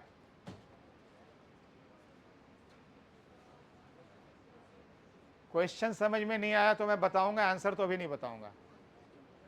सर मतलब ये जो 2000 है ये 0th पीरियड में जाके कुछ बनेगा और 0th पीरियड में 5000 नहीं आके कुछ ज़्यादा आएगा 5000, क्योंकि 2000 0th पीरियड में 2000 कम होगा। बिल्कुल। और देखिए, आपको ऐसा करते हैं, एक्सक्यूज मी प्लीज, ये क्वेश्चन को भी फिलहाल मैं होमवर्क दे देता हूं। इसका नाम है, आप लोग प्लीज, बहुत 2-3 मिनट का क्वेश्चन है, ऐसा कोई क्वेश्चन टफ नहीं है। इसमें क्या होता है, जो चैलेंज आपको फेस करना पड़ेगा, चैलेंज ये है कि आपने अभी क्या किया था। अगर अमाउंट बड़ा था तो रेट बड़ा कर रहे थे डिस्काउंट करने के लिए, यहां डबल इफेक्ट होगा। जब रेट बड़ा करोगे डिस्काउंट करने के लिए तो नेगेटिव वाला भी इंपैक्ट आएगा, तो एक दूसरे को क्रॉस करेगा, और क्रॉस करेगा तो आपका ट्रबल होने लगेगा कि आप एक को बढ़ाना चाहते हैं तो दूसरा घटने लगता है, और दूसरी तरफ दूसरा बढ़ने लगता है। समझ रहे हैं? तो ये कैश फ्लो की वजह से इसके लिए जो टूल यूज होता है उसका नाम है modified internal rate of return, MIRR। कुछ नहीं, छोटा सा फॉर्मूला है, रूट अंडर करके निकाल लोगे। पॉजिटिव कैश फ्लो को सारा डिस्काउंट करके पॉजिटिव ऊपर न्यूमरेटर डालोगे। नेगेटिव कैश फ्लो, एक ही तो नेगेटिव कैश फ्लो है ना, चाहे मेनी हो सकता है, मेनी को डिस्काउंट करके प्रेजेंट वैल्यू डालोगे। एक को फ्यूचर डाले, दूसरे को प्रेजेंट डाले, दोनों का रेशियो निकाले, फ्यूचर वैल्यू और प्रेजेंट वैल्यू का रेशियो निकाले, अंडर रूट किए, माइनस किए, nth अंडर रूट किए, माइनस किए, वैल्यू MIRR निकाल आएगा। कैसे निकलेगा थोड़ा सा आप लोग पढ़ के आइएगा।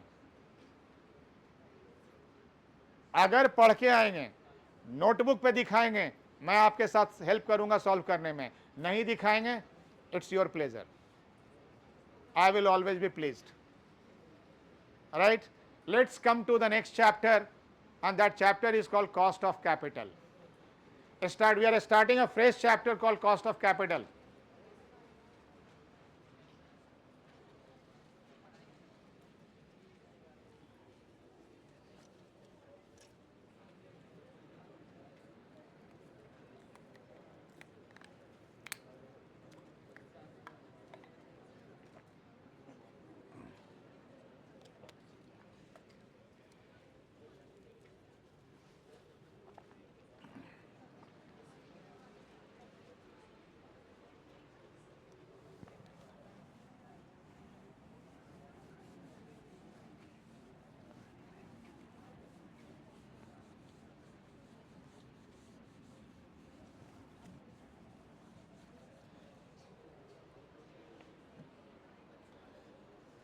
See here,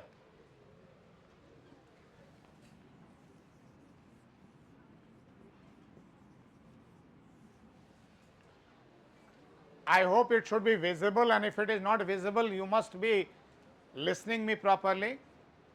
We are starting with the word capital. Capital is the amount which you are investing to establish whatever investment is there. Normally, two chapters simultaneously I am going to take to you, simultaneous two chapters in one go. One chapter is called capital structure, another chapter is called cost of capital. Both are interrelated, interdependent. Rather, in the decision making process, these two are, capital structure will decide the cost of capital, and cost of capital will keep on influencing what kind of capital structure you will keep. एक दूसरे को influence करता है, इसलिए simultaneous चलेगा ये chapter. Capital structure का मतलब होता है आपका सोर्सेस ऑफ फंडिंग कहाँ से है। तो let's first basic understand the structure. A structure has to be understood. A structure means composition. A structure means composition. Whenever you invest, from where you are getting that money, it's a variety of financing. कहाँ कहाँ से पैसा आता है आपके पास। आप balance sheet उठाइए और बैलेंस शीट में आप देखिए, आप लोग अकाउंटिंग पढ़ के आए हुए हैं, बैलेंस शीट में देखिए कहाँ कहाँ से पैसा आ रहा है। 5 मिनट में मैं स्ट्रक्चर समझाने की कोशिश कर रहा हूँ आपको, कितनी वैरायटी हो सकती है इसमें, और वो वैरायटी जब अलग अलग करेंगे तो अलग अलग किसी न किसी बेसिस पे अलग होगा, और जिसमें प्राइम बेसिस जो मैं लेने जा रहा हूँ वो है कॉस्ट। तो कैपिटल जो है ये एक्चुअली ओन मनी होता है एंड अदर्स मनी होता है। थोड़ी देर के लिए आप लोग मेरे लैंग्वेज के साथ रन कीजिए। पैसा दो ही होता है, अपना और पराया। कुछ लोग पराया को भी अपना मानते हैं, लौटाने की इच्छा नहीं रखते हैं, है ना। तो दो ही मनी है, मनी और तीसरा होता नहीं है। तो कैपिटल के बेसिस पे भी यही है दो चीज, own money and others money. जैसे ही ओन मनी हो गया, इसको हम लोग नॉर्मली शेयर कह देते हैं, बिकॉज शेयरिंग बेसिस पे होता है। और अदर्स मनी हो गया तो डेट हो गया। बी साइलेंट होता है, ऑलवेज इसको डेट पढ़िए। शेयर अब कई तरह से हो सकते हैं, प्राइमरली यही दो कैटेगरी है, own money and others money. और इंटरेस्टिंगली अदर्स मनी भी ओन वाला कर सकता है। मैं अगर इस कंपनी का शेयर होल्डर हूं, लेट्स मैनेजिंग डायरेक्टर हूं और मेरा मेजॉरिटी ऑफ शेयर है, लेकिन मैं अपने पैसे से लोन भी दे सकता हूं कंपनी को, तो मैं अदर्स मनी भी क्रिएट कर सकता हूं, डेट क्रिएट कर सकता हूं। तो इसलिए फंडिंग का जो कॉन्सेप्ट है वो बड़े क्लियर रखिए आप। अब क्या होता है, शेयर में किसका शेयर है, कहां से शेयर आ रहा है, इस शेयर के कई कैटेगरी हो सकते हैं। तो शेयर के दो कैटेगरी होते हैं, एक बाद में इंटरनल बन जाता है और एक्सटर्नल बन जाता है। इंटरनल और एक्सटर्नल बनता है। एक्सटर्नल क्या होता है, स्टार्टिंग तो एक्सटर्नल से ही होता है। हर कोई शेयर सब्सक्राइब करेगा, पैसा जाएगा और कंपनी के पास आ गया। कैपिटल ग्रॉस वर्ड है। कैपिटल जब वर्ड कहते हैं तो कैपिटल को पेड अप कैपिटल से कंफ्यूज नहीं कीजिएगा। कैपिटल मेरा यहां नेटवर्थ से है। नेटवर्थ और पेड अप कैपिटल में क्या डिफरेंस है? Paid up capital is only the share capital, net worth is including reserves. इसलिए paid up capital always face value पे काउंट होता है। प्रीमियम कभी भी पेड अप कैपिटल में नहीं जाता है ना अकाउंट्स में आपका, लेकिन है तो पैसा उसी का, शेयर के नाम पे ही है। 10 रुपये का शेयर आप 1000 रुपये में बेच रहे हो, तो जो 990 रुपये आपने एक्स्ट्रा कलेक्ट किया वो कहां गया? प्रीमियम में गया। तो नेटवर्थ जब निकालते हैं तो रिजर्व को काउंट कर लेते हैं, है वो शेयर फंड। तो हमारा कैपिटल कैलकुलेशन उससे होगा, नेटवर्थ से होगा, पेड अप से नहीं होगा। क्लियर? अब देखिए क्या होता है, ये सारा का सारा जो पहले एक्सटर्नल था एक बार इंटरनल बन गया, आ गया अकाउंट में।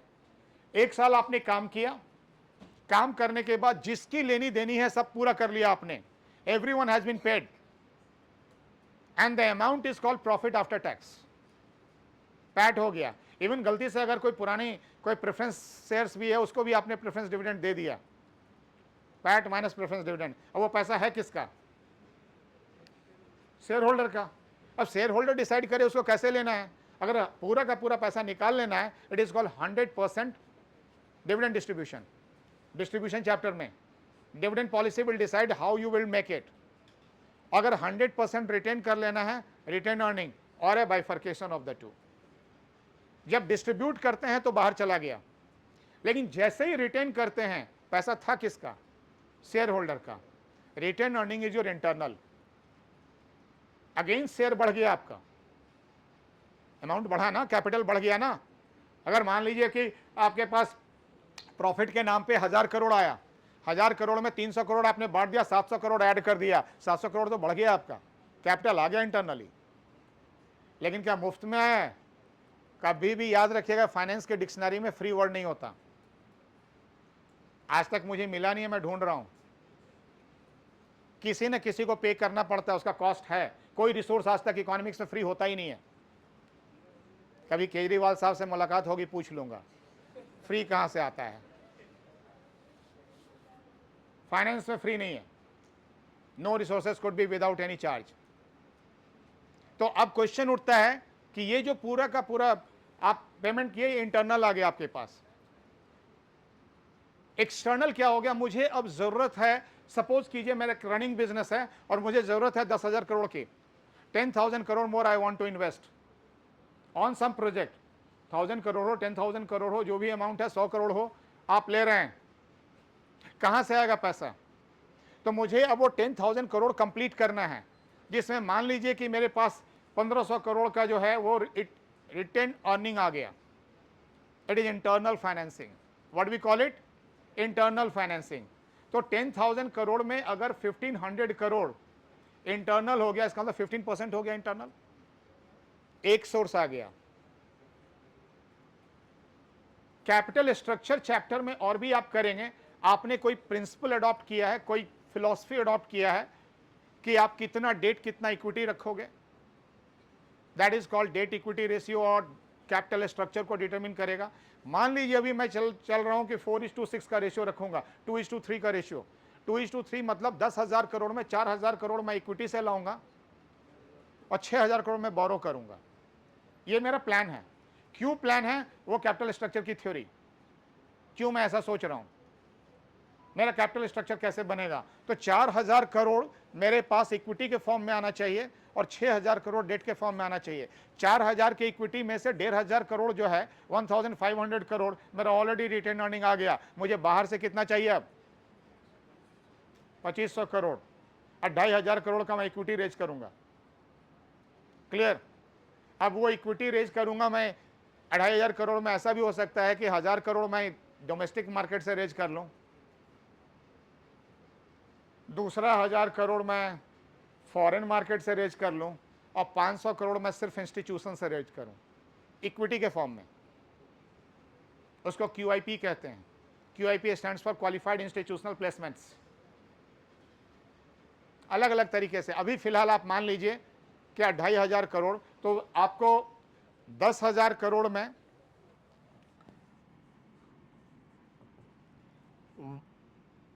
1.5 थाउजेंड करोड़ मैं रिटेन अर्निंग से ले रहा हूं, एंड 2.5 थाउजेंड करोड़ मैं एक्सटर्नल इक्विटी ले रहा हूं, EE, एक्सटर्नल इक्विटी।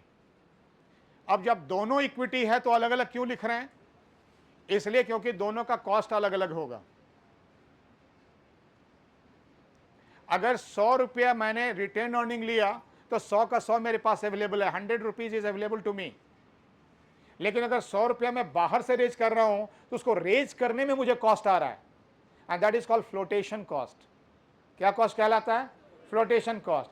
और अगर गलती से 3 रुपया फ्लोटेशन कॉस्ट हो गया तो बेसिकली 100 रुपीज की जगह मुझे तो मिला 97 रुपीज, तो मेरा कॉस्ट हाई हो जाएगा। कॉस्ट क्या होगा? हाई होगा। तो रिटेन अर्निंग के इक्विटी का कॉस्ट कम होगा और एक्सटर्नल इक्विटी का कॉस्ट हाई होगा।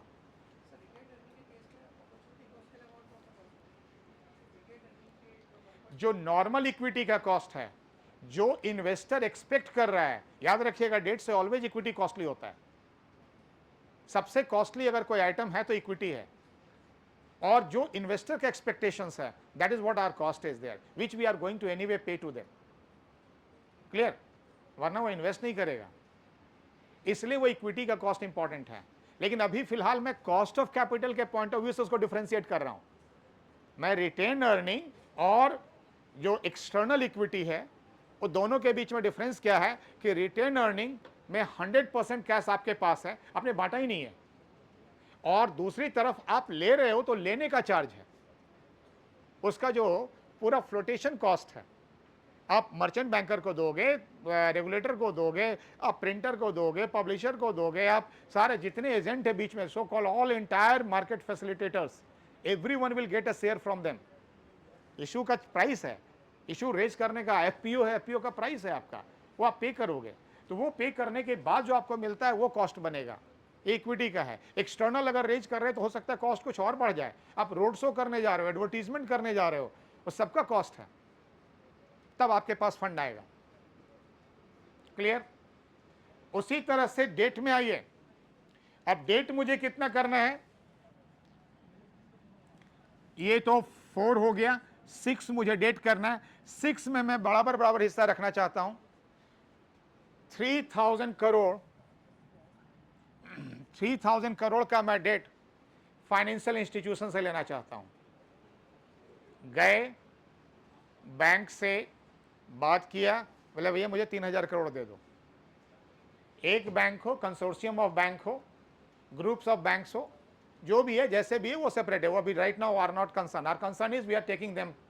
तो बैंक से जब लोन लेते हैं तो बैंक से लोन लेने का कॉस्ट अलग हो सकता है, और वो लोन को ये जो 3000 कहेंगे इसको टर्म लोन कहते हैं, टीएल कहते हैं, टर्म लोन है, ये भी डेट है लेकिन ये टर्म लोन है। और दूसरा 3000 करोड़, या ऐसा करते हैं, ये इसको 4 कर देता हूं क्योंकि फिगर ठीक रहेगा, 2000 crore it is public debt in the form of debenture issue करना चाहता हूं, मैं पब्लिक से रेज करना चाहता हूं पैसा। तो मेरा जो 10,000 करोड़ है वो अब 4 कैटेगरी में बना के मैंने दिया, 2 इक्विटी की कैटेगरी बन गई, 2 डेट की कैटेगरी बन गई, और चारों के रेट अलग अलग हैं। अब ये मेरे कंपोजिशन हैं, ये मेरा कैपिटल कंपोजिशन हो गया, कैपिटल स्ट्रक्चर हो गया। कैपिटल स्ट्रक्चर डेट इक्विटी के पॉइंट ऑफ व्यू से कितना बना, 2:3, 2:3, और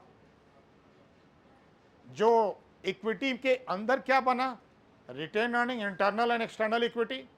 डेट के अंदर क्या बना, term loan and public date.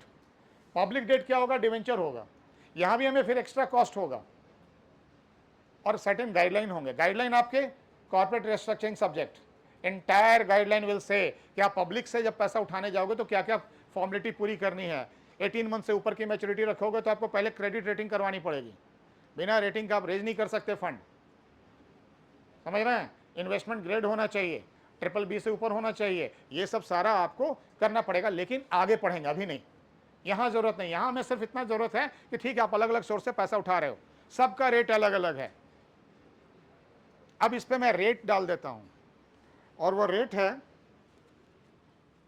Suppose कीजिए कि इक्विटी का रेट जो रिटेन अर्निंग का है वो मुझे मालूम नहीं है, लेकिन फिर भी मैं इसको 14% पे ले जा रहा हूं। इक्विटी का रेट 14% है। कैसे इक्विटी का रेट निकलता है ये भी अभी बताऊंगा, अभी भी रेट निकाल के बताऊंगा।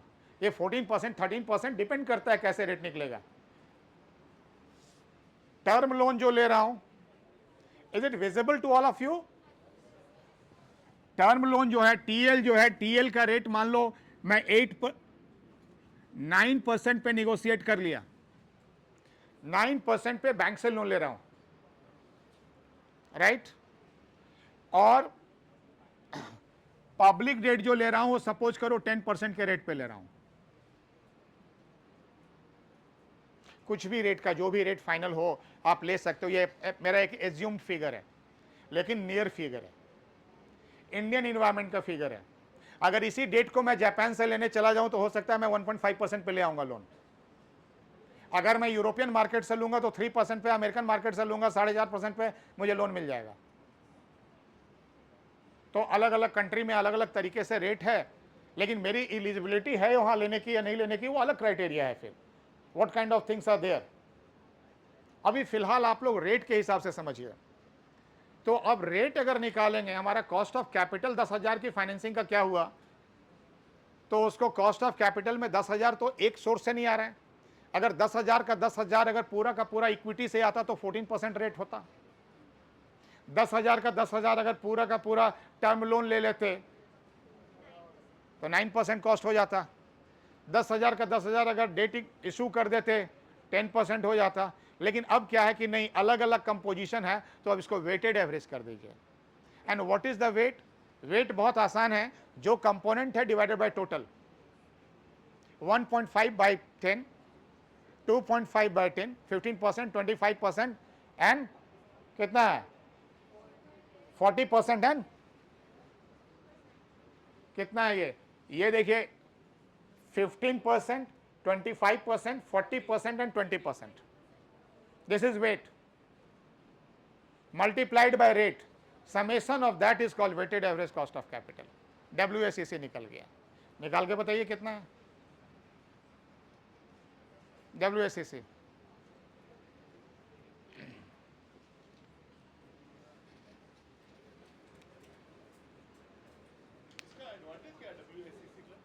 एडवांटेज मतलब सीधा क्या निकालना है? तो आपका 10,000 का कॉस्ट कितना आ रहा है वो पूछ रहा हूं मैं तो 10,000, आप 10,000 करोड़ का कॉस्ट आप मुझे जैसे भी निकाल के बताना वैसे बताइए। कैसे बताइएगा आप 10,000 करोड़ में 1,500 करोड़ आपका एक रेट पे, या 4,000 करोड़ एक रेट पे आ रहा है, दूसरा एक दूसरे रेट पे आ रहा है, तीसरा तीसरे रेट पे आ रहा है, तो आपको तो जब तक आप सबका अलग अलग निकाल के एवरेज नहीं करेंगे तो 10,000 का कॉस्ट कैसे बताएंगे? कॉस्ट कैसे निकलेगा आपका? ये तो सिंपल बेसिक माने चाइल्डिश क्वेश्चन है ये कि आप कैसे निकालिएगा। सपोज हमारे पास 10 लेंडर है और पहले 3 का हाई कॉस्ट है, लास्ट वाले 2 का हाई कॉस्ट है और बीच वाले इन बिटवीन है, तो in that case we have to take the weighted average concept और we have to choose the median value. क्यों मीडियन चूज करेंगे? अब कॉस्ट कितना लगा मैं ये जानना चाह रहा हूँ, मीडियन से क्या निकल जाएगा? आप कॉस्ट कितना लगा मैं ये पूछ रहा हूँ आपको, तो आप कॉस्ट के हाई कॉस्ट बियर नहीं किए हैं।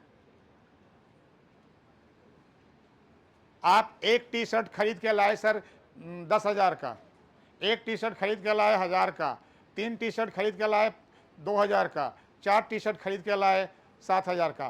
पर टी शर्ट का एवरेज कॉस्ट क्या निकला आपका, हमें मुझे बता दीजिए, या टोटल कॉस्ट कितना निकला यही बता दीजिए मुझे। अब टोटल कॉस्ट में क्या आप मीडियन ले लेंगे या वो 10,000 वाला भी काउंट करेंगे? टोटल कॉस्ट कैसे निकला आपका? तो मीडियन लेंगे तो 10,000 कैसे कहाँ जाएगा फिर? नहीं, सेंट्रल वैल्यू में नहीं चाहिए ना, हमें टोटल कॉस्ट होगा, सेंट्रल वैल्यू से क्या लेना देना। और सेंट्रल वैल्यू जो आप निकालिएगा, आप निकाल के देखिए ना, आप एक बार करके देखिए, इसी को आप मीडियन निकालिए, इसी का मीडियन निकाल लीजिए, निकाल के तो देखिए कितना आ रहा है सर। 11.2%। ओके, देखो 9.4 नहीं आएगा आंसर। पूछो क्यों नहीं आएगा? मैं मतलब अभी कैलकुलेट मैंने भी नहीं किया है, लेकिन 9% और दूसरा 14% है ऊपर, और 14% तो 9 के नजदीक तब आता ना जबकि कुछ वैल्यू और नीचे होता। देखिए आप कितना वैल्यू आ रहा है, 11.2%। 11.2% आप सर निकाल के बताइएगा सर, आप मीडियन के हिसाब से ही निकाल लीजिए इसको, अमाउंट अलग अलग है।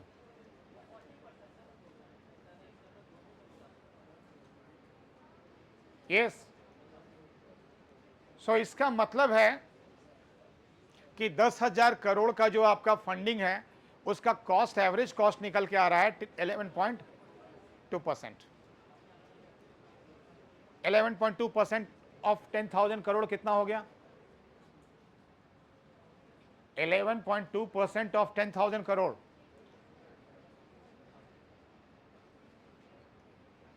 नहीं,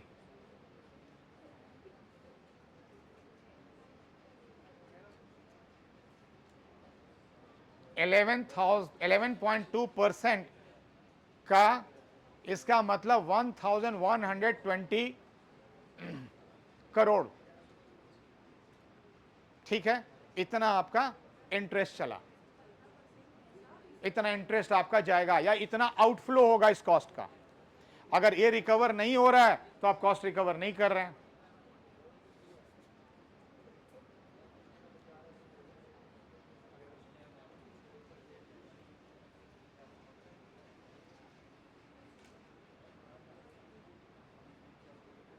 लिसन हियर, ये कॉस्ट ऑफ कैपिटल निकालने का जो अभी टेक्निक अभी बताया है, इसको आप लोग थोड़ा सा पढ़ के आइएगा, क्योंकि ये चैप्टर अभी जस्ट बिगिन हुआ है। इस पे कई कॉन्सेप्ट्स हैं और ये कॉन्सेप्ट्स मैं आपको आगे नेक्स्ट क्लास में कैरी करने जा रहा हूँ। नेक्स्ट क्लास में ये चैप्टर कंप्लीट होते ही कैपिटल स्ट्रक्चर पे जाएंगे और कैपिटल स्ट्रक्चर और कॉस्ट ऑफ कैपिटल दोनों अगली क्लास में कंप्लीट हो जाएगा। कैपिटल स्ट्रक्चर में कॉन्सेप्ट के पेपर्स बहुत हैं कि कैसे डिसाइड करेंगे कि कौन सा कैपिटल स्ट्रक्चर अच्छा है, कितना डेट लेना चाहिए, कितना इक्विटी रखना चाहिए, वो कॉन्सेप्ट की बात है। लेकिन एक कैलकुलेशन, अभी मेरे पास टाइम है और आप लोग क्वेश्चन पूछोगे नहीं, इसलिए मैं ही कर लेता हूं काम। ये जो इक्विटी का कैपिटल स्ट्रक्चर इक्विटी का कॉस्ट निकालना है, वो तरीका बता देते हैं। इक्विटी का कॉस्ट निकालना बताते हैं। ये 14% या 13% किस पे डिपेंड करता है। बहुत से टेक्निक हैं इक्विटी का कॉस्ट निकालने के लिए, क्योंकि इक्विटी का कॉस्ट क्लियरली नोन नहीं होता है। डेट में प्रॉब्लम नहीं है, बैंक से लोन लो, लोन का रेट बता देता है वो आपको कि इस रेट पे लोन ले रहे हैं। जब आप डिवेंचर इशू करोगे या बॉन्ड इशू करोगे तो आप रेट बता देते हो कि मैं किस रेट पे उठाना चाह रहा हूं पैसा, लेकिन इक्विटी में बताया नहीं जाता है, इक्विटी में लिखा हुआ नहीं है। तो इक्विटी में ये कॉस्ट प्रॉब्लम आता है। तो इक्विटी का कॉस्ट प्रॉब्लम अलग अलग क्या होता है, तो कैसे कोई जो इन्वेस्टर है वो क्या चाहता है ये निकालने की जरूरत है।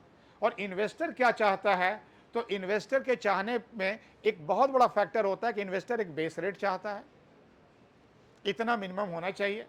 और उसके बाद इन्वेस्टर चाहता है कि मार्केट पे जो दूसरी जगह जो मुझे इन्वेस्टमेंट से पैसा मिल रहा है वो मिल जाए यहाँ। और तीसरी बात जो इन्वेस्टर चाहता है, ध्यान दीजिएगा, तीसरी बात जो इन्वेस्टर चाहता है वो ये चाहता है कि जो रिस्क एसोसिएटेड इसके साथ है उसका प्रीमियम मिल जाए मुझे।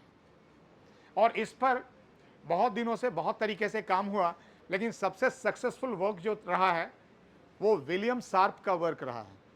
बहुत फेमस मॉडल उन्होंने दिया इक्विटी कॉस्ट कैलकुलेट करने का, और उस मॉडल को कहते हैं capital asset pricing model, CAPM।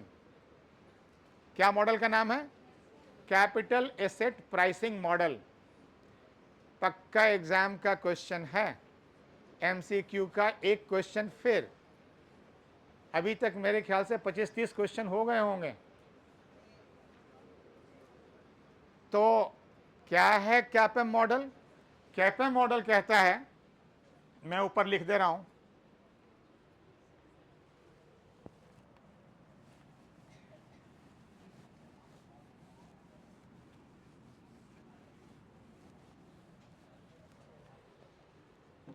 Capital asset pricing model,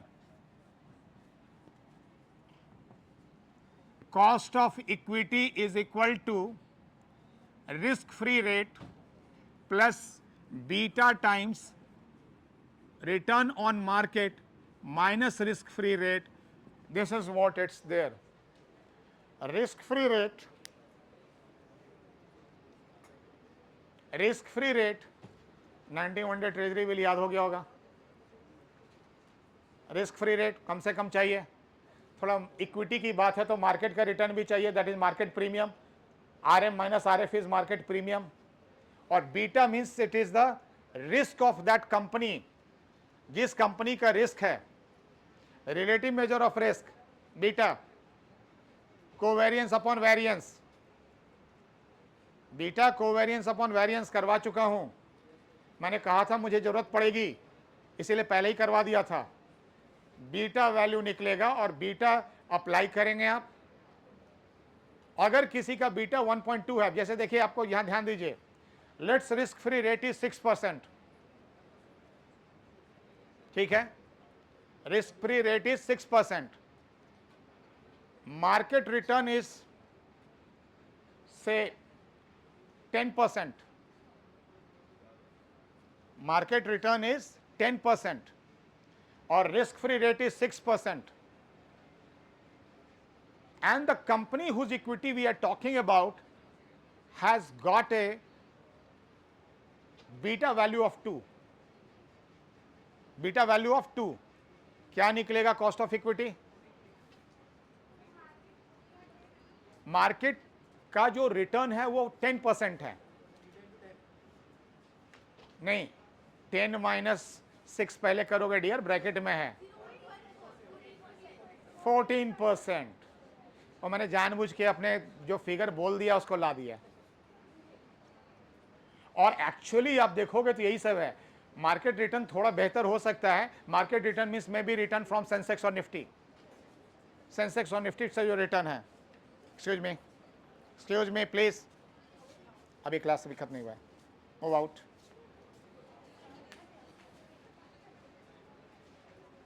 तो ये जो रिटर्न है ना, ये रिटर्न आप देख रहे हैं कैसे आराम से बीटा किसी का 1 होगा तो उससे कम पे भी काम चल जाएगा, किसी का बीटा 0.86 है तो थोड़ा कम पे भी रहेगा, वो मार्केट से भी कम पे वो काम दे सकता है। इस तरीके से अब टीसीएस का बीटा, टीसीएस कम पे भी इक्विटी रेज कर लेगा और अडानी को भी थोड़ा ज़्यादा खर्च करना पड़ेगा, इक्विटी ज़्यादा, प्राइस ज़्यादा देना पड़ेगा, क्यों? उसका बीटा हाई हो जाएगा, जिसका बीटा हाई उसको ज़्यादा इक्विटी कॉस्ट देना पड़ेगा। इस तरीके से आप इक्विटी कॉस्ट निकालेंगे। Anyway we will continue next time and we will look into how the calculation works. Thank you, thanks a lot.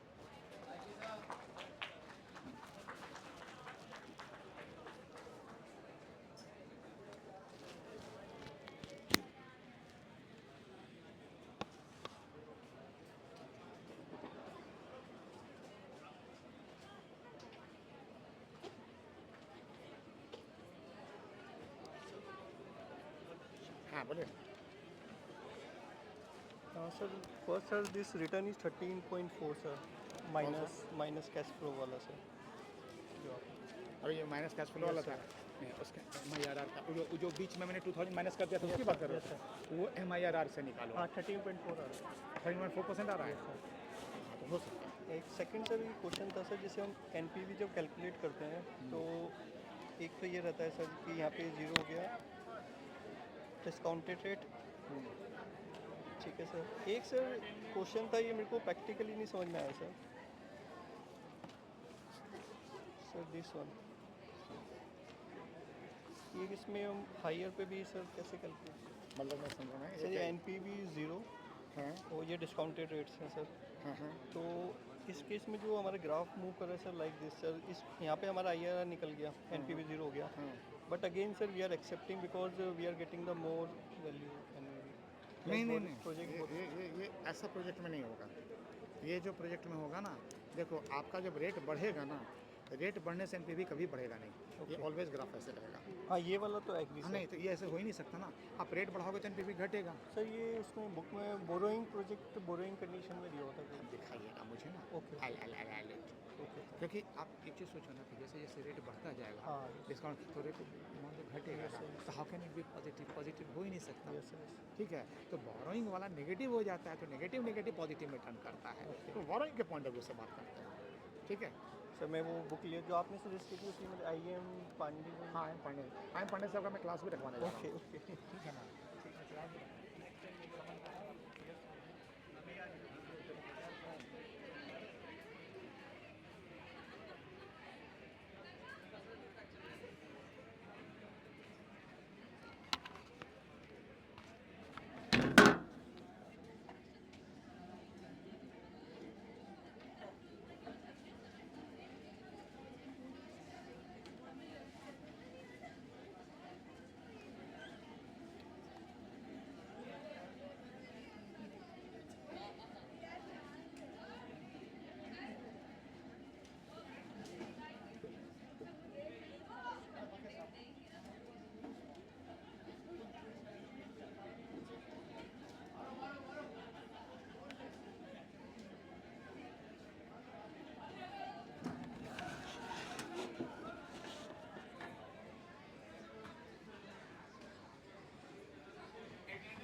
Standard sheet होगी आपके पास।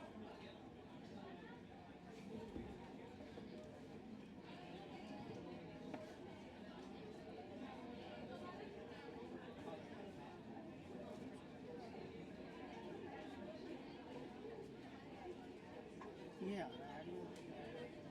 अरे नेताजी क्या हाल चाल? ठीक ठाक है। तुम यहीं बैठे रहो।